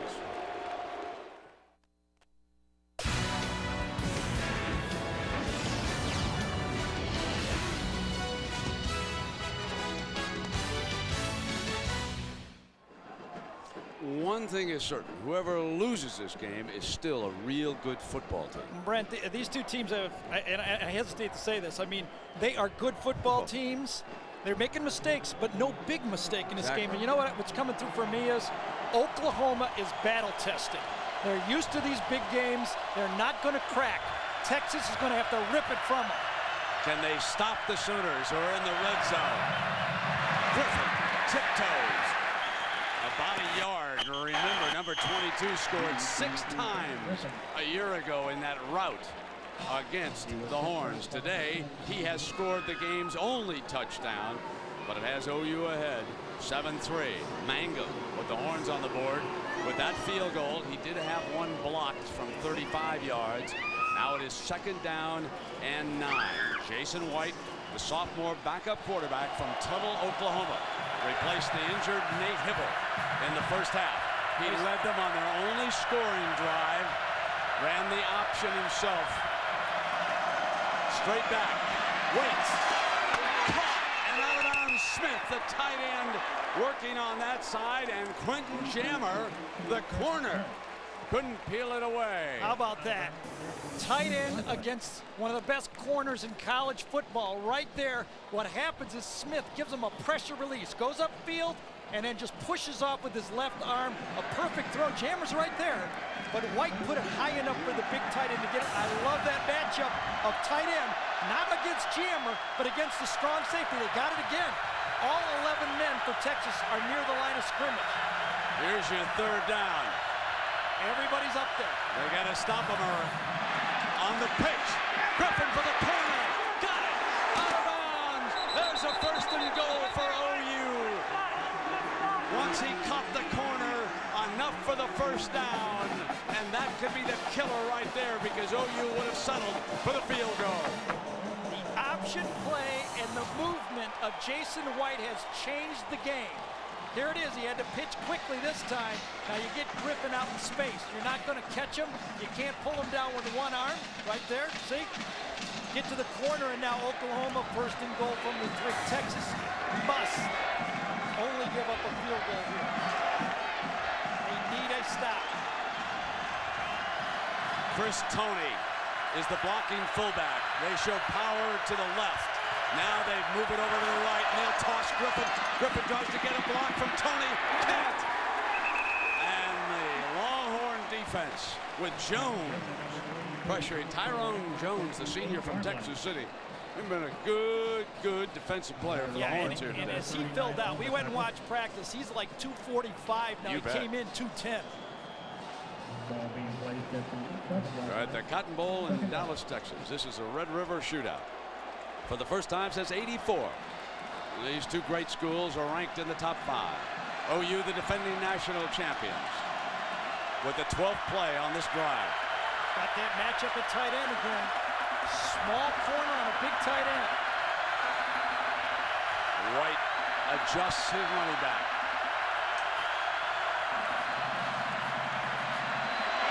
Lob for the end zone, incomplete.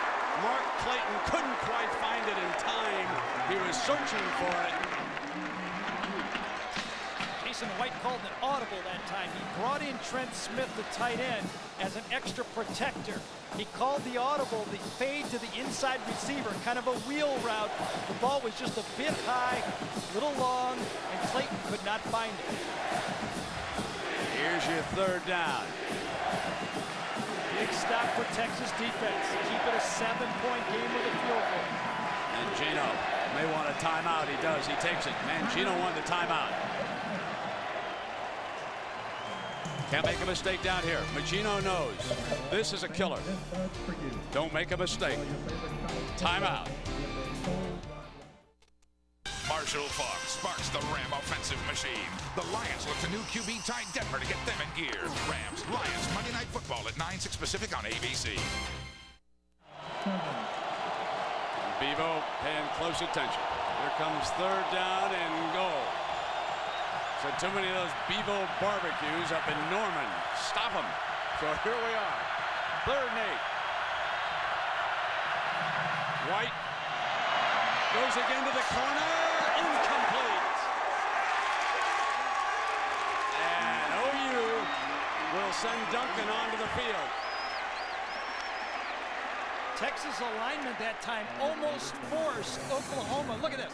10 guys on defense for Texas are on one side of the field. Here's a one-on-one on the other side of the field. Oklahoma, no choice. We got to throw the fade. You're forcing us to throw the fade. We do it. Babers is ready for it. The ball's a little outside. Clayton can't catch up. A 24-yarder. He missed from 42.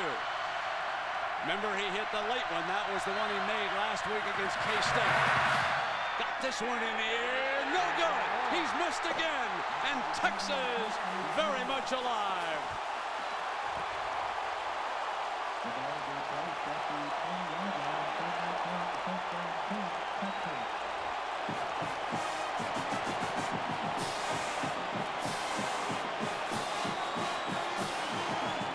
Said stopping them on this play was this hit right here as D.D. Lewis, remember at the very top of our broadcast, D.D. Lewis shook his head and said, not today, not today.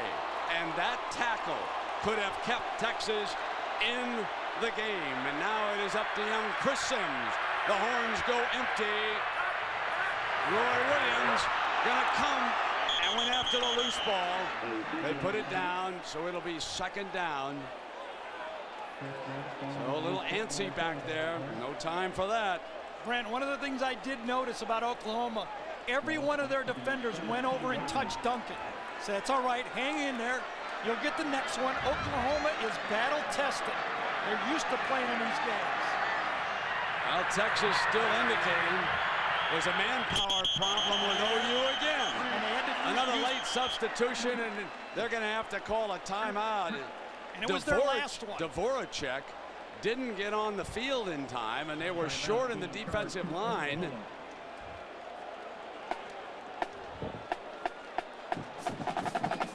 Oklahoma uses their last timeout in this half, in the game, unless they go overtime.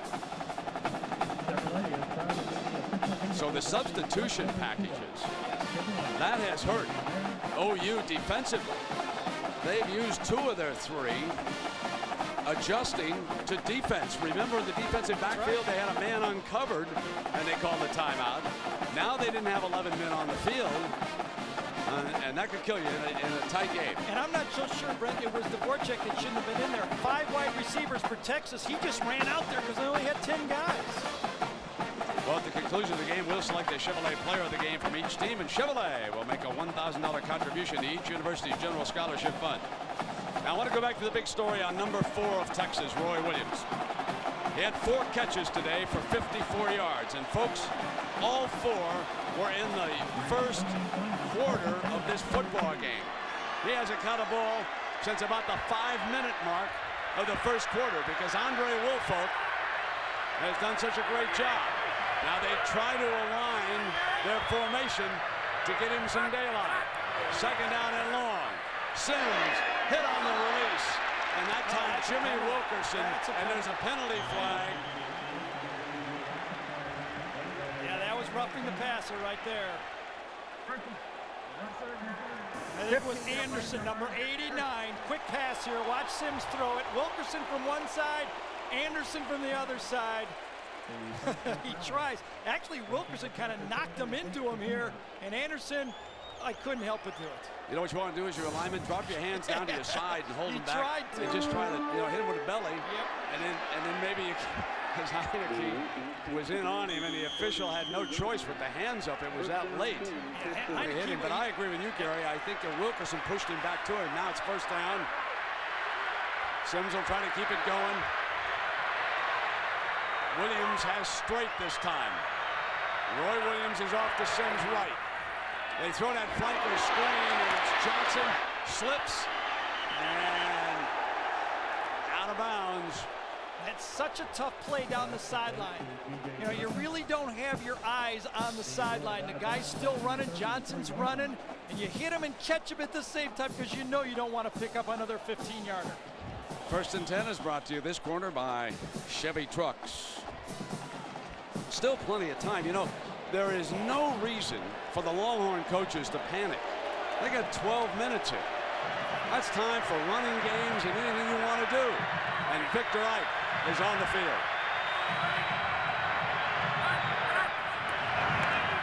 They're going to keep it in the air. Here's Ike. Nothing doing. Is drilled by Woolfolk again, who's had a monster game. And now it is third and long, and Ike not getting up. And we have an official's timeout on the field. The Stoops defense was forced to put their safeties last week because of option football against Kansas State at the line of scrimmage. This game, Everidge and Williams have been playing deep in the secondary on passing situations, and Woolfolk's been that wild card, lining up everywhere, playing zone and man. I didn't learn much from Dick Vermeil because he was so much smarter than I am, but I'll tell you one thing the old coach used to say all the time: never ever abandon your running game in a situation like this. You've got to keep them honest with a running game. And Texas has run for 41 yards. They've had 18 yards in sacks, 23 yards total rushing, 41 yards from 18, 23 yards for Texas. That's not going to do it. Remember, Mack Brown has never lost a game when he's rushed for more than his opponent. And remember what the coaches in Texas told us in Austin: if Oklahoma makes you one-dimensional, they'll kill you. with this defense. Well, they've made Texas basically one-dimensional here today. And that's where I say that Oklahoma front four is underrated. You know, we talked about Harris as being the special player, but all those guys up there refuse to be blocked. Jimmy Wilkerson, Heineke, Dvorak, and Corey Klein. They have really stood up strong, and that Texas offensive line that's so big, so strong, has not been able to push them back. A story in the game that you really don't obviously see. They had a 17-game winning streak for the Sooners. They win their 7th national championship, and you've seen today why. And Mac Brown trying to get over the hump, win a big one against Bob Stoops, who just doesn't lose big games. And he's ahead right now, 7-3, and the officials are trying to get things sorted out here at the 12-13 mark. Remember now, this is going to be a 3rd and 7. So you can expect Sims to put it up for the 34th time here today. Here's Roy Williams right here. Here's Woolfolk right there. But he has help. No, he does it this time. And the man. Now Sims is back underneath. He's got Williams. And they hang on for a first down at the 45 straight.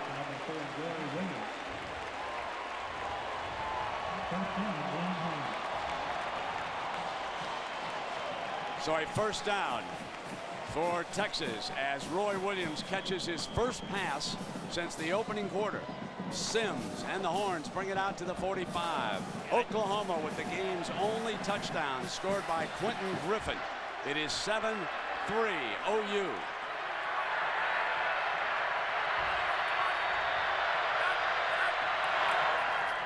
Draw play.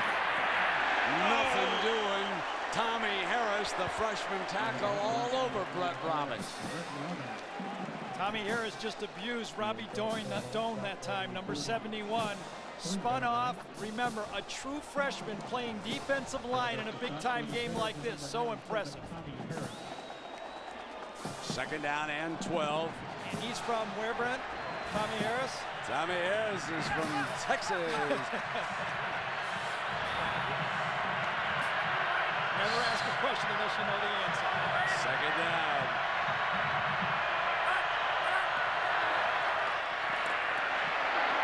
They pick up Williams on the safety blitz, and Sims dives toward the first down marker.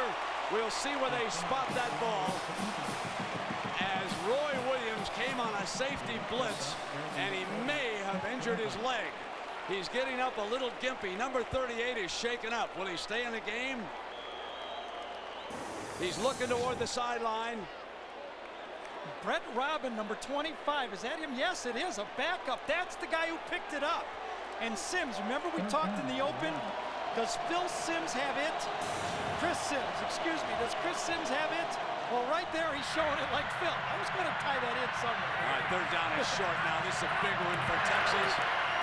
Here comes Williams. He's stopped. Stoned in the hole by Oklahoma, but where will they spot it?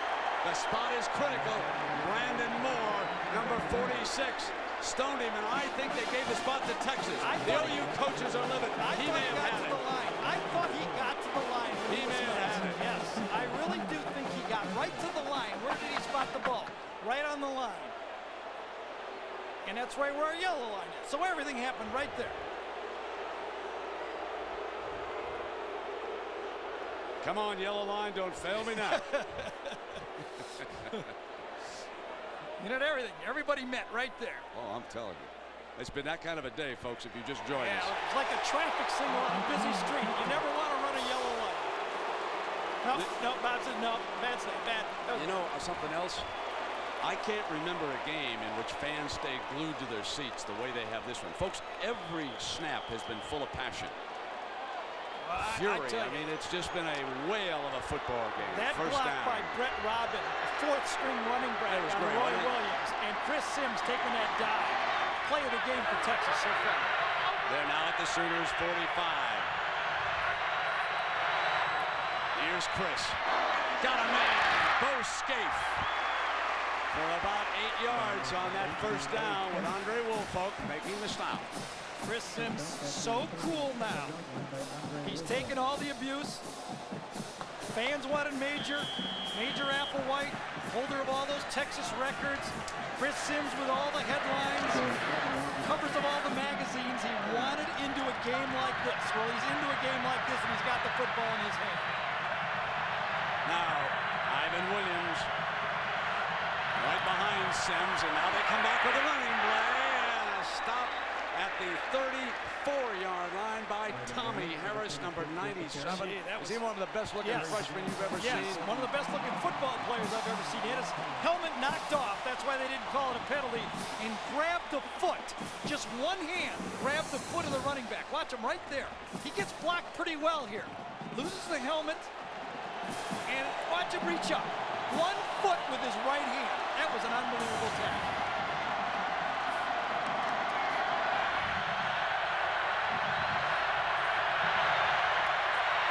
Sims short drop.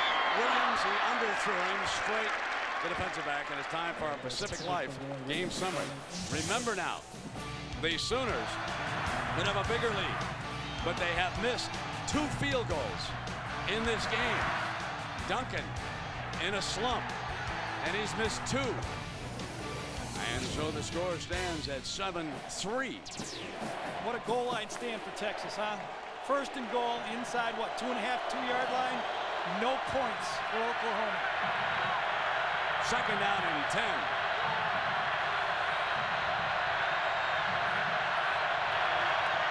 There's a short drop. Batted down and incomplete. Jimmy Wilkerson from Omaha, Texas, makes the play. It's such a tough play for a quarterback because both receivers are running out routes at 5 yards, and the defensive line reads that block. They read that offensive guy going for his ankles. There's Wilkerson. He's going to be right there. But watch the receivers. They just go out like that. There's no one else to throw to. The tight end comes out, the slot goes out, and Wilkerson times it and says, I know you're going to throw the quick one. I'm just going to try to jump and knock it down. Texas with 2 plays to get 10 yards. Field goal doesn't do them any good. They need 10 for a first down. Here's your third down. Sims. Deep end zone, intercepted! Oklahoma intercepts in the end zone. Antonio Perkins, the redshirt freshman from Lawton, Oklahoma.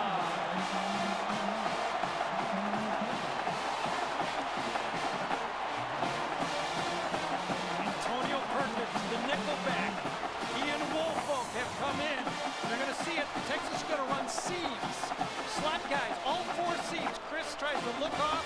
He says, I got it one-on-one. Let's put it up and see what happens. Throws a duck. Threw a duck. He misfired on the throw, and that allowed Perkins to get there. Look at how fast. Perkins came from behind, and that ball was poorly thrown, and that allowed Perkins to make the play. There was heat on Chris from behind. I didn't see that. Did he get hit? Throw. Did he get hit? Well, there was intense heat coming. Right. I was at my eyes downfield. I saw the ball just flutter, and that's what allowed it. Now first down. And Quentin Griffin will try to take it over for a couple of yards, and Johnson hits him right now along with Rawls. Plenty of time left in this game. And here's the tough thing for Oklahoma right here. As we go back to the last play. Second down and 8 is our situation. Here at a 7-3 game. Let me go with my original thought here, Greg. This is where Oklahoma has problems, controlling the clock. They only have really one style of game, and that's to throw the ball. Let's see if the quarterback, White, can give them some extra runs with his legs.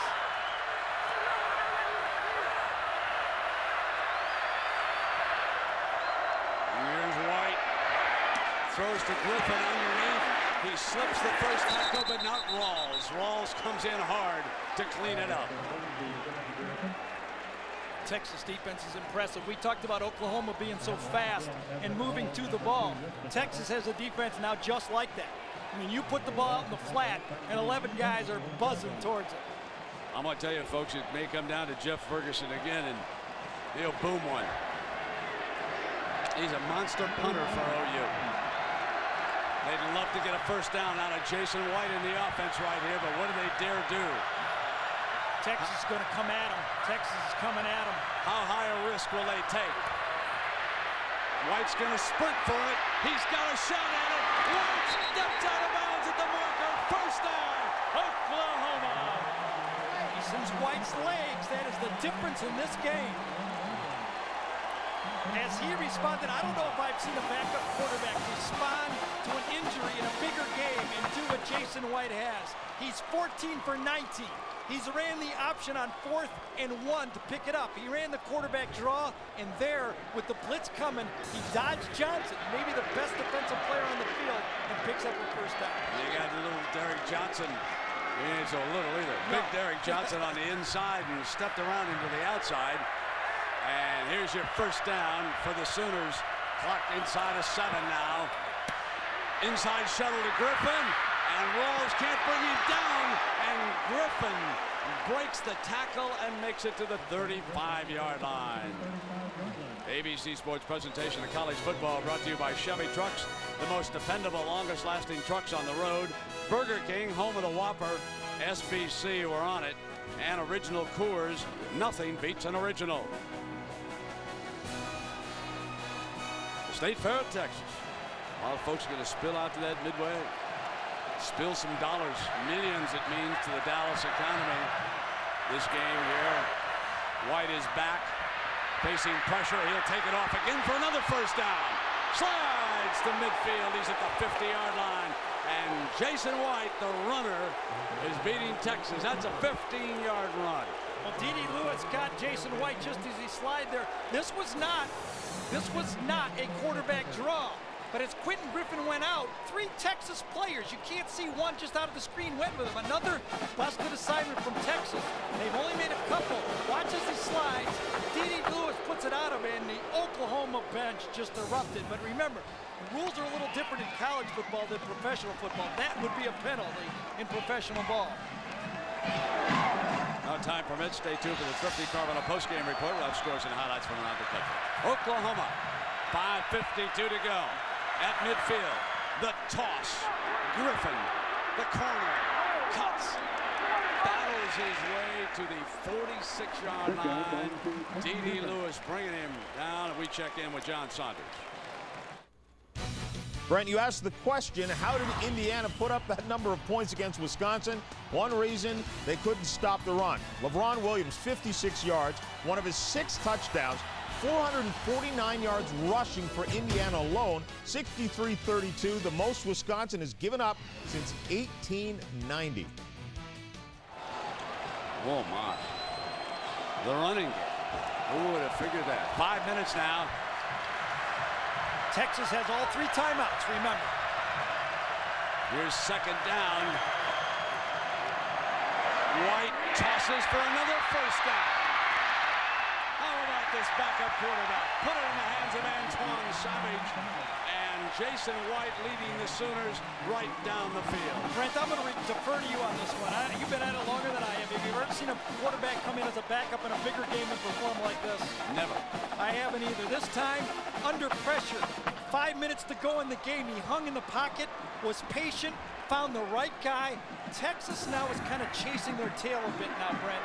They just are running for guys. They're losing their poise. If I'm Kyle Reese, I would blitz. I'd say grab a man, blitz, and let's go for it because the zone is breaking down.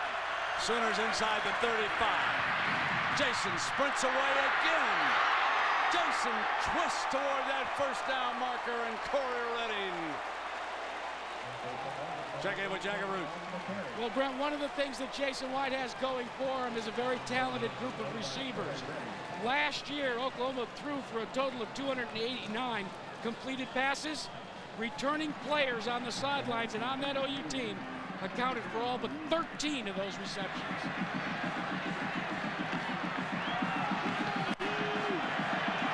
Second down and 1. Today it is Jason White, the runner, with the option look, right straight ahead.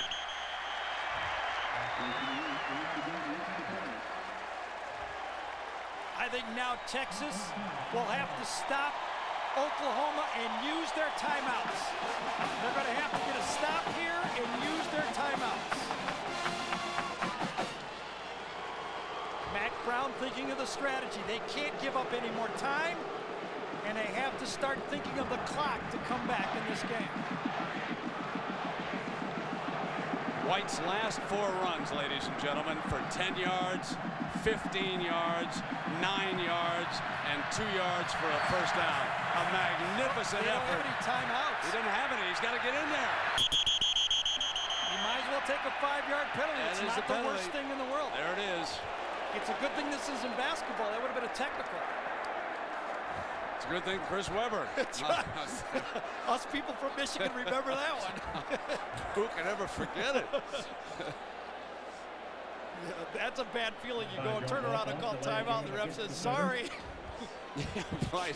And Quentin Griffin says, get in there, man. But We you don't know have any timeouts. In this situation, 5 yards is not the worst thing in the world. Time is the huge factor now. 1st and 15, they want to kill 3:10.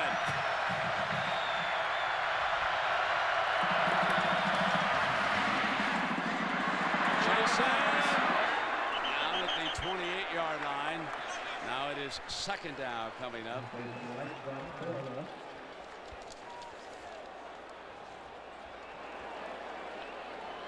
The ball has not been spotted yet. The 25-second clock has not started. Here it goes.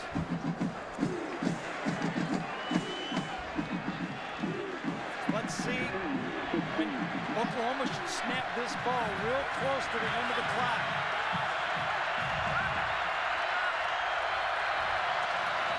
Here's White.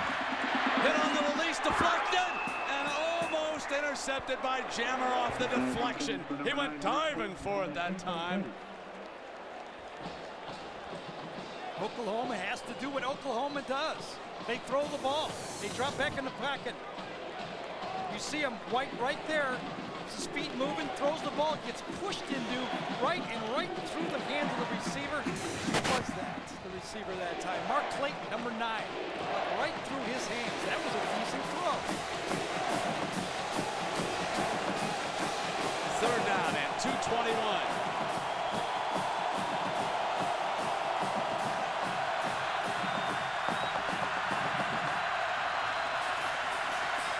Great protection. Can't find anybody. Now throws in zone. Incomplete.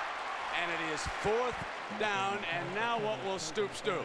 His field goal kicker has misfired twice today. This would be a long one. Do you pooch punt it and play field position at the 2-minute mark? There's Duncan.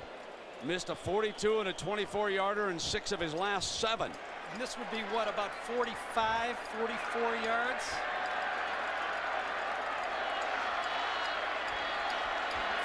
They're going to pooch it, aren't they? No, they're going to try to kick it. Now the quarterback, Jason White, remembers the holder.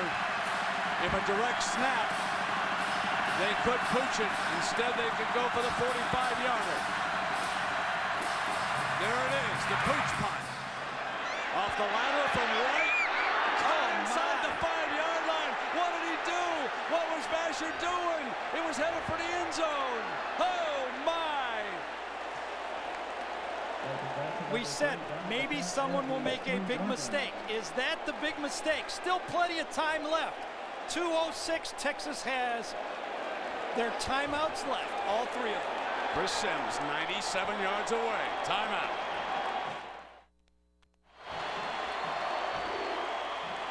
Chris Sims and the Longhorns with a 1st down and the 3 after a mental mistake by Vasher. Ball would have gone into the end zone and they could have had it on the 20. Cannot afford a mistake down here. They got 2:06 to work with. Longhorns with their timeouts left. Lehman showing blitz. There's the blitz. Touchdown Lehman. Touchdown Oklahoma. Williams got him on the blitz. Lehman on the pick. OU is going to win it again. Lehman bluffs. Williams gets the play.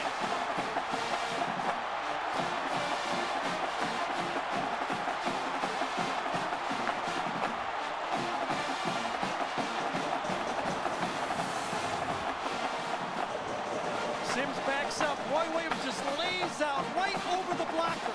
Remember the last time he was blocked? This This time Lehman shows blitz and falls off for the freebie. What a play. What a play by Roy Williams. What an effort by Williams. Duncan. The extra point. Take a look at number 38. Why he's the premier safety in the land. Over the top of the blitz protector. It flutters, and Lehman strolls in. OU rolling again. Do these guys ever lose a big game? Not today.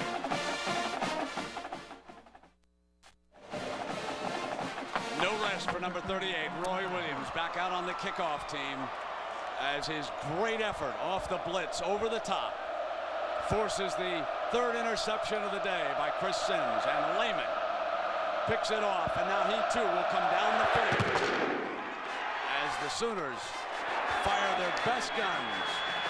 Here's Thatcher, who made that mistake, trying to get back for it, and he is down at the 31-yard line. Well, someone always makes a mistake. This time it was Brett Robin. Remember when he got Williams before with the low block? This time he goes up and cuts. You cannot cut a linebacker. When you cut a linebacker or a safety, and he knows you're going to do it. Remember, he did it last time. That allows him to go over the top. Sims takes a short drop. I don't know if that was an interception or a fumble. He got that ball, I thought, before he threw it that time. I want that on the cover of one of those magazines. What an effort by Roy Williams. First down. Here's Chris. Middle intercepted. Williams. There he is again. Oh baby.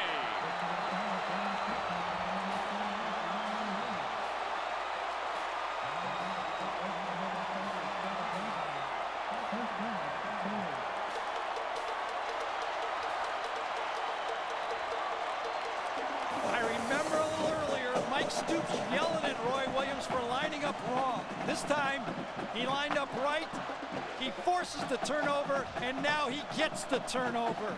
The All-American in a big game. That was a gimme that time.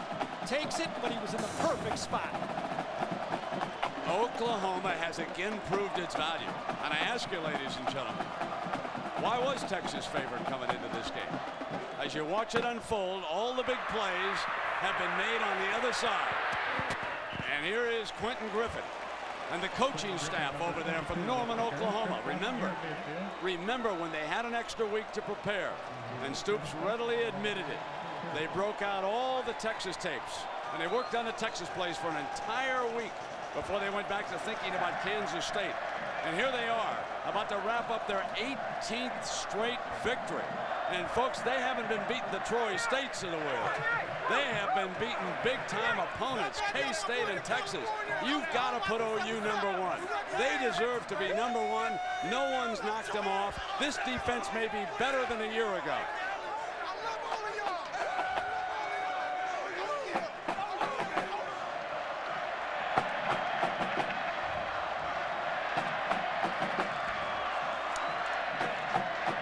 Cotton Bowl in Dallas, Texas, with Gary Danielson and Jack Arute. I'm Brent Musburger.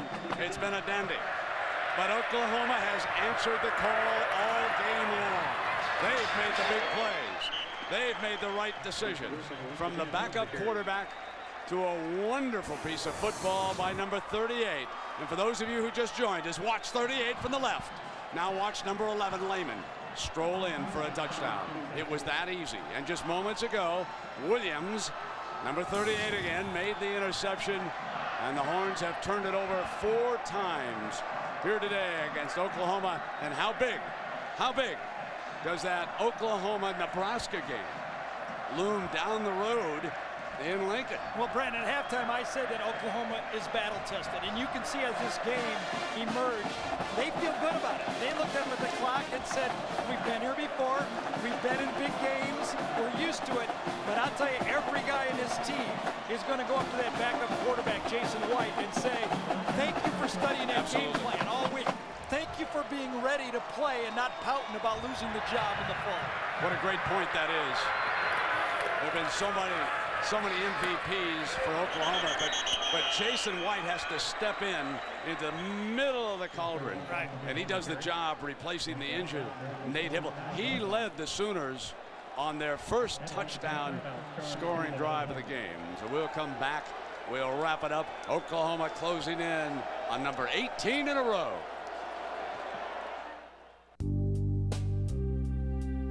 The flags are back up. They're playing football again. And confirmation, Nathan Vassar is the. We are back now. Oklahoma, 1:23 to go.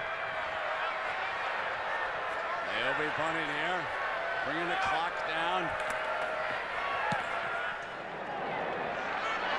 Here's young Vasher. Guess who? Number 38. Listen, that's not one guy. That's got to be two. It cannot be one player we're watching there. Huh? You know, this is unbelievable. Let's see. There must be a lot of Williams on this team, right? Roy Williams, the interception and pass coverage. He's blocking on punts. He's lining up on the blitz as a strong safety coming in there. And he's also on the kickoff coverage team. The All-American earned it today. Oh, he moves up to the top of the charts for the Jim Thorpe. I'm telling you, this is some great defense. And they have not been beating up on cupcakes. How many times can we say that? Sims throws in underneath and out of bounds, stop the clock, and man, we got to have an asterisk. Today's Chevrolet players of the game. We're going to go with Jason White of Oklahoma because he did such a courageous job, backup quarterback. And we'll go with D.D. Lewis. For a time, he saved the game with that tackle on Quentin Griffith, left it at 7-3 in a recognition of their effort. Chevrolet makes a $1,000 contribution to each University General Scholarship Fund, but we should make a down payment on a Corvette for Roy Williams. He'll enough money to buy his own. NCAA, just kidding. None of that. Second down and 4. And Sims goes down. Jimmy Wilkerson's played a good game. Yeah, went down with a 3-man rush that time. Final minute now. So Sims and the Horns right up there at the line of scrimmage. I don't think Texas believed they could get shut out with their high-powered offense, but Oklahoma shuts them out. No touchdowns, just a field goal. Incomplete. Well, the executive producer of ABC Sports is Howard Katz. The coordinating producer, Bob Goodrich. He's also producing today's game. The director down there, Larry Cam, TD, Monty Poling. Associate producer, Mitch Green. Associate director, Brian Fahey. Director of production, Bob Towns. Our production assistants, TD and Big Kurt. Stats man, Big D himself, had a home game, Anthony Holman. And, of course, the team of Hill and Mobilson keeping us, it's like a law firm. It is. Here's fourth down, and of course, trailing 14-3.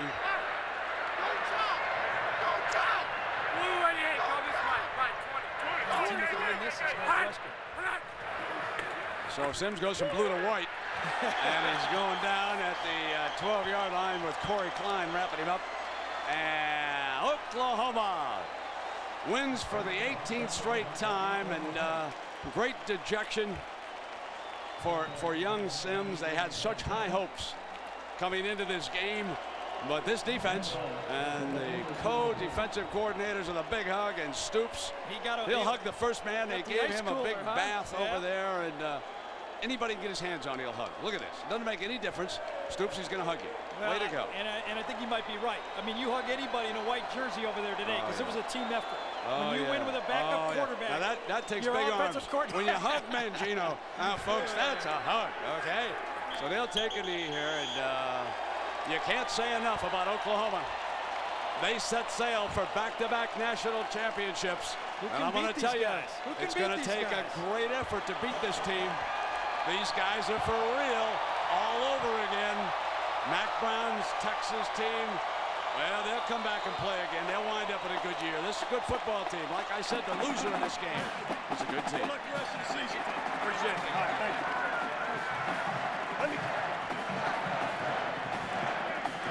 So it's 14-3. Stoops and OU. They'll wrap it up when we come back. Coach, congratulations. You got any way you can get a win is good, but defensively, what an outstanding performance today. I'll tell you, our defensive coach is unbelievable job. Our players, unbelievable job. We showed we can still play defense a little bit at Oklahoma, but all-around team effort. Could not be more pleased, happy for our coaches, players. This is special. Talk to me about how important it was for Jason White to step up after Nate went down. You talk about, we said all along, he's a good one. He's a tough kid, and directs 2 good drives. We missed a couple of field goals on top of it. Jason did a great job tonight, as all our players did. Just kept playing good, solid football. It doesn't get any easier down the road either. Hey, it wouldn't be any fun if it was, right? This is great. Congratulations. This is a great atmosphere today in Texas. Texas is a great program, great club. It's great to have this kind of atmosphere and rivalry. Congratulations. Thank you. Brent? And the Sooners plant their flag. The Red River Shootout belongs to OU. 14-3 right now. Let's send you to New York and John Saunders. John, this was a dandy. All right, Brent, alongside Terry Bowden, and the questions are going to start tonight in all the dormitories on the campus of the University of Texas. Should Major Applewhite now step in? Now, when you have interceptions, it's to the team, not just to you, but 4 interceptions and a loss. Well, if Major Applewhite is going to sit on the bench, then Chris Sims needs to play great, not good. The interceptions were bad enough. There were 2 deep balls. I thought the receivers were partially open. If he throws a better ball, there's 2 scores for them. All right, they wind up with just a field goal. Stick around. We'll come back with more of the Thrifty Car Rental Post-Game Classic today.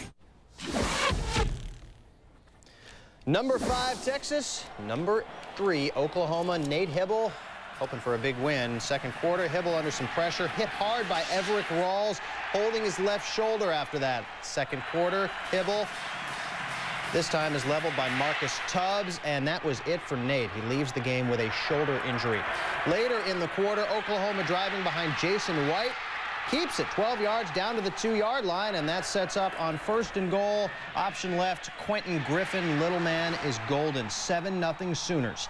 Fourth quarter, 7-3. Not a lot of scoring. Chris Sims looking deep, looking for Sloan Thomas, but instead he finds Antonio Perkins, Sims' second INT of the game. Later in the fourth, Texas back at its own 3-yard line. Sims stripped by Roy Williams. Teddy Lehman recovers for the touchdown. 14-3 Oklahoma, and this one has just gone final. The Sooners improved to 5-0 on the season. Texas loses for the first time this year. 18th straight win for Oklahoma. That is the longest winning streak in the nation. Bob Stoops is now 8-0 against top 10 teams. After the game, he spoke with our Jackaroo. Well, Coach, congratulations. You got any way you can get a win is good, but defensively, what an outstanding performance today. I'll tell you, our defensive coach is unbelievable job. Our players, unbelievable job. We showed we can still play defense a little bit at Oklahoma, but all-around team effort. Could not be more pleased, happy for our coaches, players. This is special. Talk to me about how important it was for Jason White to step up after Nate went down. You talk about, we said all along, he's a good one. He's a tough kid, and directs 2 good drives. We missed a couple of field goals on top of it. Jason did a great job tonight, as all our players did. Just kept playing good, solid football. Let's go to Mac Brown live at the podium in Dallas. They made plays in the red zone. The first field goal, we had a chance to score, and we have a field goal blocked because we have a low kick. And then we come back and kick a field goal, and then we get down there again and throw an interception. So we have 3 trips in the red zone that they didn't let us get in the end zone. Give them credit. Great football game. A football game where, again, I think both teams probably played as hard as they could. Questions?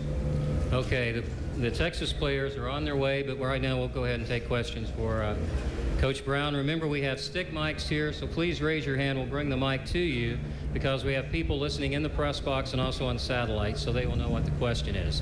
So first question, here on the right side of the room, Coach, front row. Yeah, Matt, considering that Hibble went out early, Oklahoma hadn't used White much, do you feel like this is one that got away, one you could have won, considering that White had to go the whole way for them? If you ask me if it's one that got away, I thought White played good. I mean, he played better than Nate. Nate was 4 of 10 or something when he came in. The other kid played well, so give him credit. Other questions? Okay, we'll go to the left side on the back row for another question. Then we'll start for our student athletes. Okay, back row, left side. Mac, did it at any point? I'm sorry, where are you? I can't find you. Left side, far back. At any point, did you plan on bringing in Major? Did you think? No, we did not. With 2 minutes and 1 second left, we were down 7-3 and thought we'd win the game. We made a poor decision on a punt on the pooch, and we caught it at the 2. And then somebody dove over Chris and hit him, and they intercepted the ball. Won the game. But we were planning on winning the game with 2:01 left, 3 timeouts.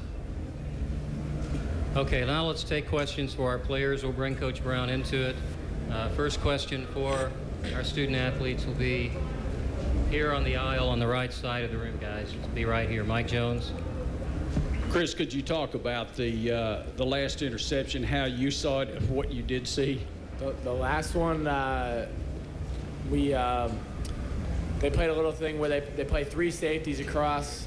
I thought I was going to get a blitz. When I was under center, I thought I was going to get a strong side blitz coming off the edge. They'd done it a few times. I was expecting it. And we had Roy on Roy matched up. And I didn't throw the ball up enough. I thought we had another safety over the top, and I tried to drive it in there, and he came down with it. Okay, let's go on the front row right side. Devin, you may want to come over here and get these guys next. Chris, okay. How much right here? Right here on the front, on the right. Chris, how much more pressure, how much more difficult was it for you when you guys could not get the running game going? How much harder did that make your job? Well, of course, it's not as effective on our play-action passes, but at the same time, I felt good all day. There's only 2 or 3 balls that I'm disappointed that I, threw it where I threw it. The interception early in the 4th quarter, throwing the seam to Sloan. It was 3rd and 10, and it was 7-3, and he kind of shook his guy, got behind him, and I figured I'd give him a chance to make a play, and I underthrew him a little bit. But, overall, it didn't bother me at all. Okay, second row on the aisle here. Or you take it. Chris, back to the first question. You may have misunderstood. Tell us what happened on the play where at the end of the game you're on the 2-yard line. Okay, the one. Yeah, and who jumped over? Question he was asked was what happened on the last interception, and that's what he answered. Okay, I'm sorry. Okay. I'm asking then about what happened on the last, touchdown for them. Describe what happened on that play. I knew they were going to bring a strong side blitz, so I gave Roy on the backside a quick hitch just to get the ball out of my hand. It's just 1, 2, 3 throw real quick. We had done it a few times, and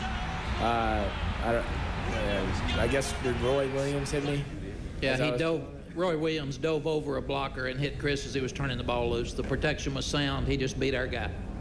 And I was getting ready to throw to Roy, and I got hit. And 11 was blocked and standing there, and it hit him right in the hands. Okay, other questions for our student athletes? Okay, we have one right here on the right side, second row, toward the middle. Chris, y'all were throwing a lot of those short passes. Was that something game plan that y'all had done, or is that what OU was actually giving you? Well, something they were giving us. I think they were definitely scared of us making some big plays in the passing game. We just took what they gave us. They played a lot of cover 3 and bailed off the receivers. So, we got to do something to make them come up tight. But, all in all, I think, we were close to making some plays, and we just didn't do it. We had some deep balls that were open, and Chris put it there, and they made great plays on them. The one that 17 made on our boundary to Roy, he was wide open on post, and Wolfak jumped up and made a tremendous play on that ball. Okay, one more question for the players. We'll bring Coach in. Okay, you're on the left. Question for Roy. They're so athletic, that secondary. How much do they take you out of, not your personal game, but the passing game, to keep it in sync? How athletic are those guys? They're a good secondary. They did a good job on us today, and I mean, they're real good, but I mean, we were open. We were in places where we needed to be. And, you know, in some places we didn't execute, but you know, and that's the way football goes. But I think our offense and our receivers did a good job today. We just got to go get ready for next week and improve. You go back and look at what happened, and you look at closely and you study the stats. It's two great defensive teams. White made some scrambles on the last drive that hurt us and got us down there. It got us in poor field position. They forced the turnovers. We didn't. They had 200 yards total offense. We had 225. Neither team moved the ball very well at all. We'll bring Coach back into it, so we'll have questions for everybody now. Who has the next question? Okay, let's go here on the front row, right here.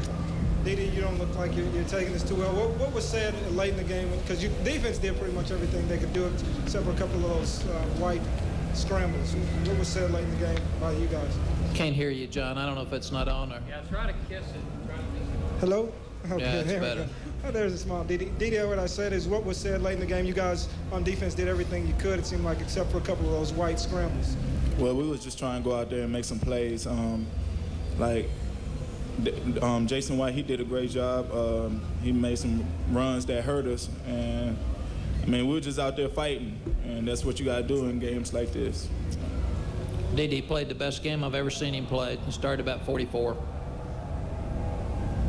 Okay, the extreme right side of the room will be the next question by the curtain. This is for Quentin and Derek. In light of you guys just giving up one score, if you had known that coming in, you would have obviously thought that would have been good enough to win. How disappointing is it, the result now, in light of how well you guys played? It's not disappointing at all. I thought we did a good job of holding their guys to one touchdown, and it's a game that we can build on, and we're not going to let it get us down. We'll just move on. Yeah, we had a couple of mistakes in the defense sometimes, and they capitalized on it, and they did good by that. Okay, next question here on the front row on the aisle. Derek and Quentin and Didi, how much when Heibel went out and then White comes in, is able to run the ball a little better, does that affect the defensive game plan some, or you maybe not account for Heibel being that mobile and then White being in the game? Well, our main objective was to get to the quarterback and also play some zone. It was just that Jason White, you know, he just made plays. That's, you know, and that's what hurt us. So, I mean, we went out there and we played hard, and we got to make sure that we take this and run with it. And so, I mean, of course, you're disappointed by the loss, but you got to pull the good things out of it, throw away the bone. So. Other questions? Okay, Devin, right over here on the second row, left side. Hey, Mac, were you surprised a little bit on their first touchdown when Jason White came in and they ran a lot of option in that series? They ran two options and nothing else was working, really. Quentin Griffin was held, 27 yards total. Last year he had 256, I think, or something. He had a whole bunch. So they ran the option. They run the option in their game plan, and we didn't execute it very well on our defense. They executed the option play better on that drive twice than we did our defense. We came back and made some adjustments at halftime, stopped the option the second half. It wasn't an issue. The only play that hurt us offensively was Jason White scrambling on the last drive, and they didn't get points out of that drive. So. Okay, we'll take our next question on the extreme left in the back of the room. We'll get the microphone to you. Okay. Coach, how would you compare Oklahoma's team this year to last year's team? You look at their defense, it's very similar. They're really good on defense both times. I just thought Josh Heupel was the best quarterback I'd seen in college in many, many years the day we played him. He made every play, and he just broke our back. I mean, he was just unbelievable with what he did. Today it was two great defenses and two offenses trying to scratch, and we had the turnovers and they didn't in the end, and that was it. But I thought he was a major difference in that game last year. All right, let's show you how it happened. Number 3, Oklahoma. Number 5, Texas. Nate Hibble would not have a long afternoon, but it was a painful afternoon. Second quarter, under pressure. Hit while he throws. Everett Rawls levels him. Left shoulder aching. Still in the second. Hibble, buried by Marcus Tubbs, and that was it. Hibble left the game with a shoulder injury, replaced by Jason White, who rallies the troops. 6.5 to go before halftime. 12-yard gain down to the 2-yard line, and that sets up Quentin Griffin. On the option, 2-yard touchdown, 7-0 Sooners, 27 yards in the game for Griffin on the ground. Fourth quarter, Texas down 7-3. Chris Sims trying to rally his guys, looking for Sloan Thomas, but he finds Antonio Perkins' second interception of the game by Sims. Later in the fourth, Texas back at its own 3-yard line. Sims stripped by Roy Williams and picked off by Teddy Lehman. Sims finished 24 of 42 for 198 yards and 4 interceptions. Oklahoma beats Texas 14-3. 18th straight win for the Sooners. That is the longest win streak in the nation. Texas held to just 3 points after scoring 40 or more in each of its first 4 games. If Bob Stoops improves to 10-8-0, against top 10 teams in his coaching career, all those coming in his 2+ seasons at Oklahoma. Meanwhile, Texas just 3-6 against top 10 teams under Mack Brown, including losses in the last 4 such contests. Much more on the way on ESPN News, including more from Big D. Bob Stoops' live post-game news conference. We'll have that for you coming up as well. Speaking of post-game news conferences, we send you back to Dallas. Oklahoma coach Bob Stoops talking about his big win over Texas. Couldn't be more pleased, proud to work with the players that are up here and all the players in the locker room, assistant coaches, for the way they play, the way they prepare, the toughness they show in these type of games, really in all games. I'm fortunate to work with all of them. I want to compliment Texas, who's a very good football team. Everybody knows that. I agree with all that's been said about them. They're a good football team. They get good players, offensively, defensively, good, solid football team, well coached. And it was a good, hard-fought game. It's great to pull in and be in this atmosphere. I can't tell you how fortunate I feel to be able to drive into the Cotton Bowl like this and go down and play in that game is something really special. And I believe our players really enjoy that atmosphere. Offensively, with Nate being hurt, I thought Jason came in and provided great leadership, great toughness, executed well, had some great drives, that were, helped us get the lead there with the touchdown drive in the first half, and just a solid game all around. And I thought defensively, and just an exceptional game to watch, to keep them out of the end zone the entire day, to come up with, 5 sacks, 4 turnovers, 1 touchdown, and it's just something to watch, just incredible. The last play was amazing. The decision to kick a field goal at the end or to drop the ball down on the goal line. I was ready to kick a field goal.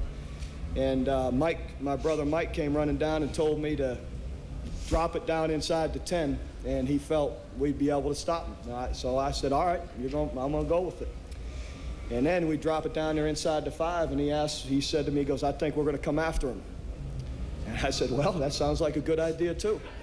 So, and there goes Roy jumping over the center and hits the quarterback and balls out, and I thought we had a safety. And I was all set to think, all right, 2 points, and then I look around and the ball's out and we have a touchdown. So just exceptional plays and exciting to be in games like that. And compliment all these guys. Andre Woolfolk, here's a guy, unselfish player, been a great receiver for us. Sacrifices that, comes out and plays defensive back the entire day and works it the entire week. And had as big an impact in the football game as anybody. And I think Andre understands his value to this football team, and I appreciate his unselfishness. Jason, again, Roy, as always, comes up another time with another tremendous play to help win the game. Rocky is as solid as always. Great plays. Jimmy Wilkerson, each week seems to come up with a turnover or 2. And who's down at the end? We got Teddy Lehman. All right, and Teddy's still chasing Rocky. So, but Teddy does a great job. So anyway, just proud of the players and coaches, and it's a great win. Great win. Okay, Coach, thank you. We'll now go to questions for our student athletes first. So raise your hand. We'll bring the microphone to you. And don't worry, we'll bring Coach Stoops back into the conversation in just a minute. Okay, first question, let's go here on the right side on the aisle. Mike Jones, you'll take it. Teddy, could you recreate the touchdown play from right before the snap until you ended up in the end zone? Well, I guess, like Coach said, Roy made a great play. I guess we came after Roy, makes a great play on the quarterback, and I just happened to be in the right place at the right time. Okay, next question will go on the left side, second row. Okay, right here. Jason, your thoughts, please, on when Nate Hibble got injured, when you were told you were going to come in, and just your overall thoughts on your performance. I knew that I had to come out there and keep my poise. My teammates helped me do that quite a bit, and they was keeping me down, and they did a great job up front, and the receivers did a great job of getting open. Okay, next question will come on the right side, right in front of the TV cameras toward the back. Bob, would you have run the option down on the goal line if Hibble had still been at quarterback? No. I mean, oh, you mean if the one we scored? Oh yeah, Nate runs it real well. Sure. Jason, Nate, all our guys run it real well. I mean, after all, it is Oklahoma. You know, we haven't totally abandoned our heritage. So. Okay, continue with our questions for our players right now. We'll come back for Coach Stoops again on the extreme back, right side. Andre and Roy, what did you guys do? Did you save anything this week that you didn't have last week, or why were you so much more efficient stopping the pass this week than last week? We just went out there and basically, coach told us we had to go out there and finish the game. You know, we got scorched in the Kansas State game, and we took it personal. We went out there and watched the extra film on Texas. You know, that's what we do every year. When we come out there, it's a big rivalry, and we take pride in shutting down the pass. Okay, other questions now? We'll continue. We wanted you to say something, Roy. Back on the right side. Raise your hand. Oh, sorry.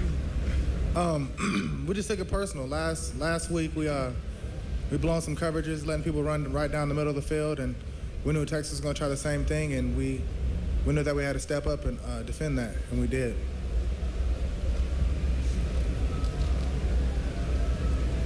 Other questions? Okay, right here on the front row on the right side. Hey, Rocky, you guys on defense, when Nate went out, I'm sure you're going to say you had confidence in Jason. So tell me why you had confidence in Jason. To be honest, I didn't even know Nate went out for at least the series. Because we're on the sidelines, we're trying to get situated in our defense and our scheme. And all of a sudden I turn around and he's in there and we scored. There's confidence in himself right there. You know, Jason is a great competitor. You know, he knows what's going on. He knows the offense real well. He's ready to step in there, and he made some big plays and some big audibles and took some hits and did pretty good running for a quarterback. Okay, next question. Extreme right, front row. This is for Coach. All the games in the history of Texas OU have been, you know, basically predicated or decided on defense, and I was just wondering, wasn't it fitting for this kind of game to end the way that it did? Probably. Our defense had played so well all night, and here they are with 2 minutes to go in the game. We got them backed up, and when I decided and let Mike talk me into not going for the field goal, I knew, well, if they score, we're done. And here it is. We knocked the ball down there inside the 5, and we come with the blitz, and we hit them, and we score. And so it was fitting the way our defense played all day for them to clinch and get the final score and get the win. And I guess that's our, I lost track. What's that, our 6th or 7th touchdown of the year on defense? And that came at a big time and was huge. Okay, next question here on the left, on the back. Bob, what exactly was Nate's injury and how's he doing right now? Well, I'm not so sure I exactly know for sure what it is. It's and I'm not going to get specific with it until I know further. And I believe it'll be okay, but we'll see. You know. Anything? So I didn't really answer that. I apologize, but I'm not much on letting everybody know what's wrong with our guys. Anything else for our players here? Okay, right side, front row. Hey, Roy. Obviously, you had blitzed the series or two before the last interception anyway, and you got clipped, got back up, and got wiped out again. How hurt were you? And can you talk about that blitz from the goal line? I could talk about it. Came on a blitz through the A gap, and I seen the running back coming. I tried to jump over him, and I caught a helmet in the groin, and it hurt. That's about it.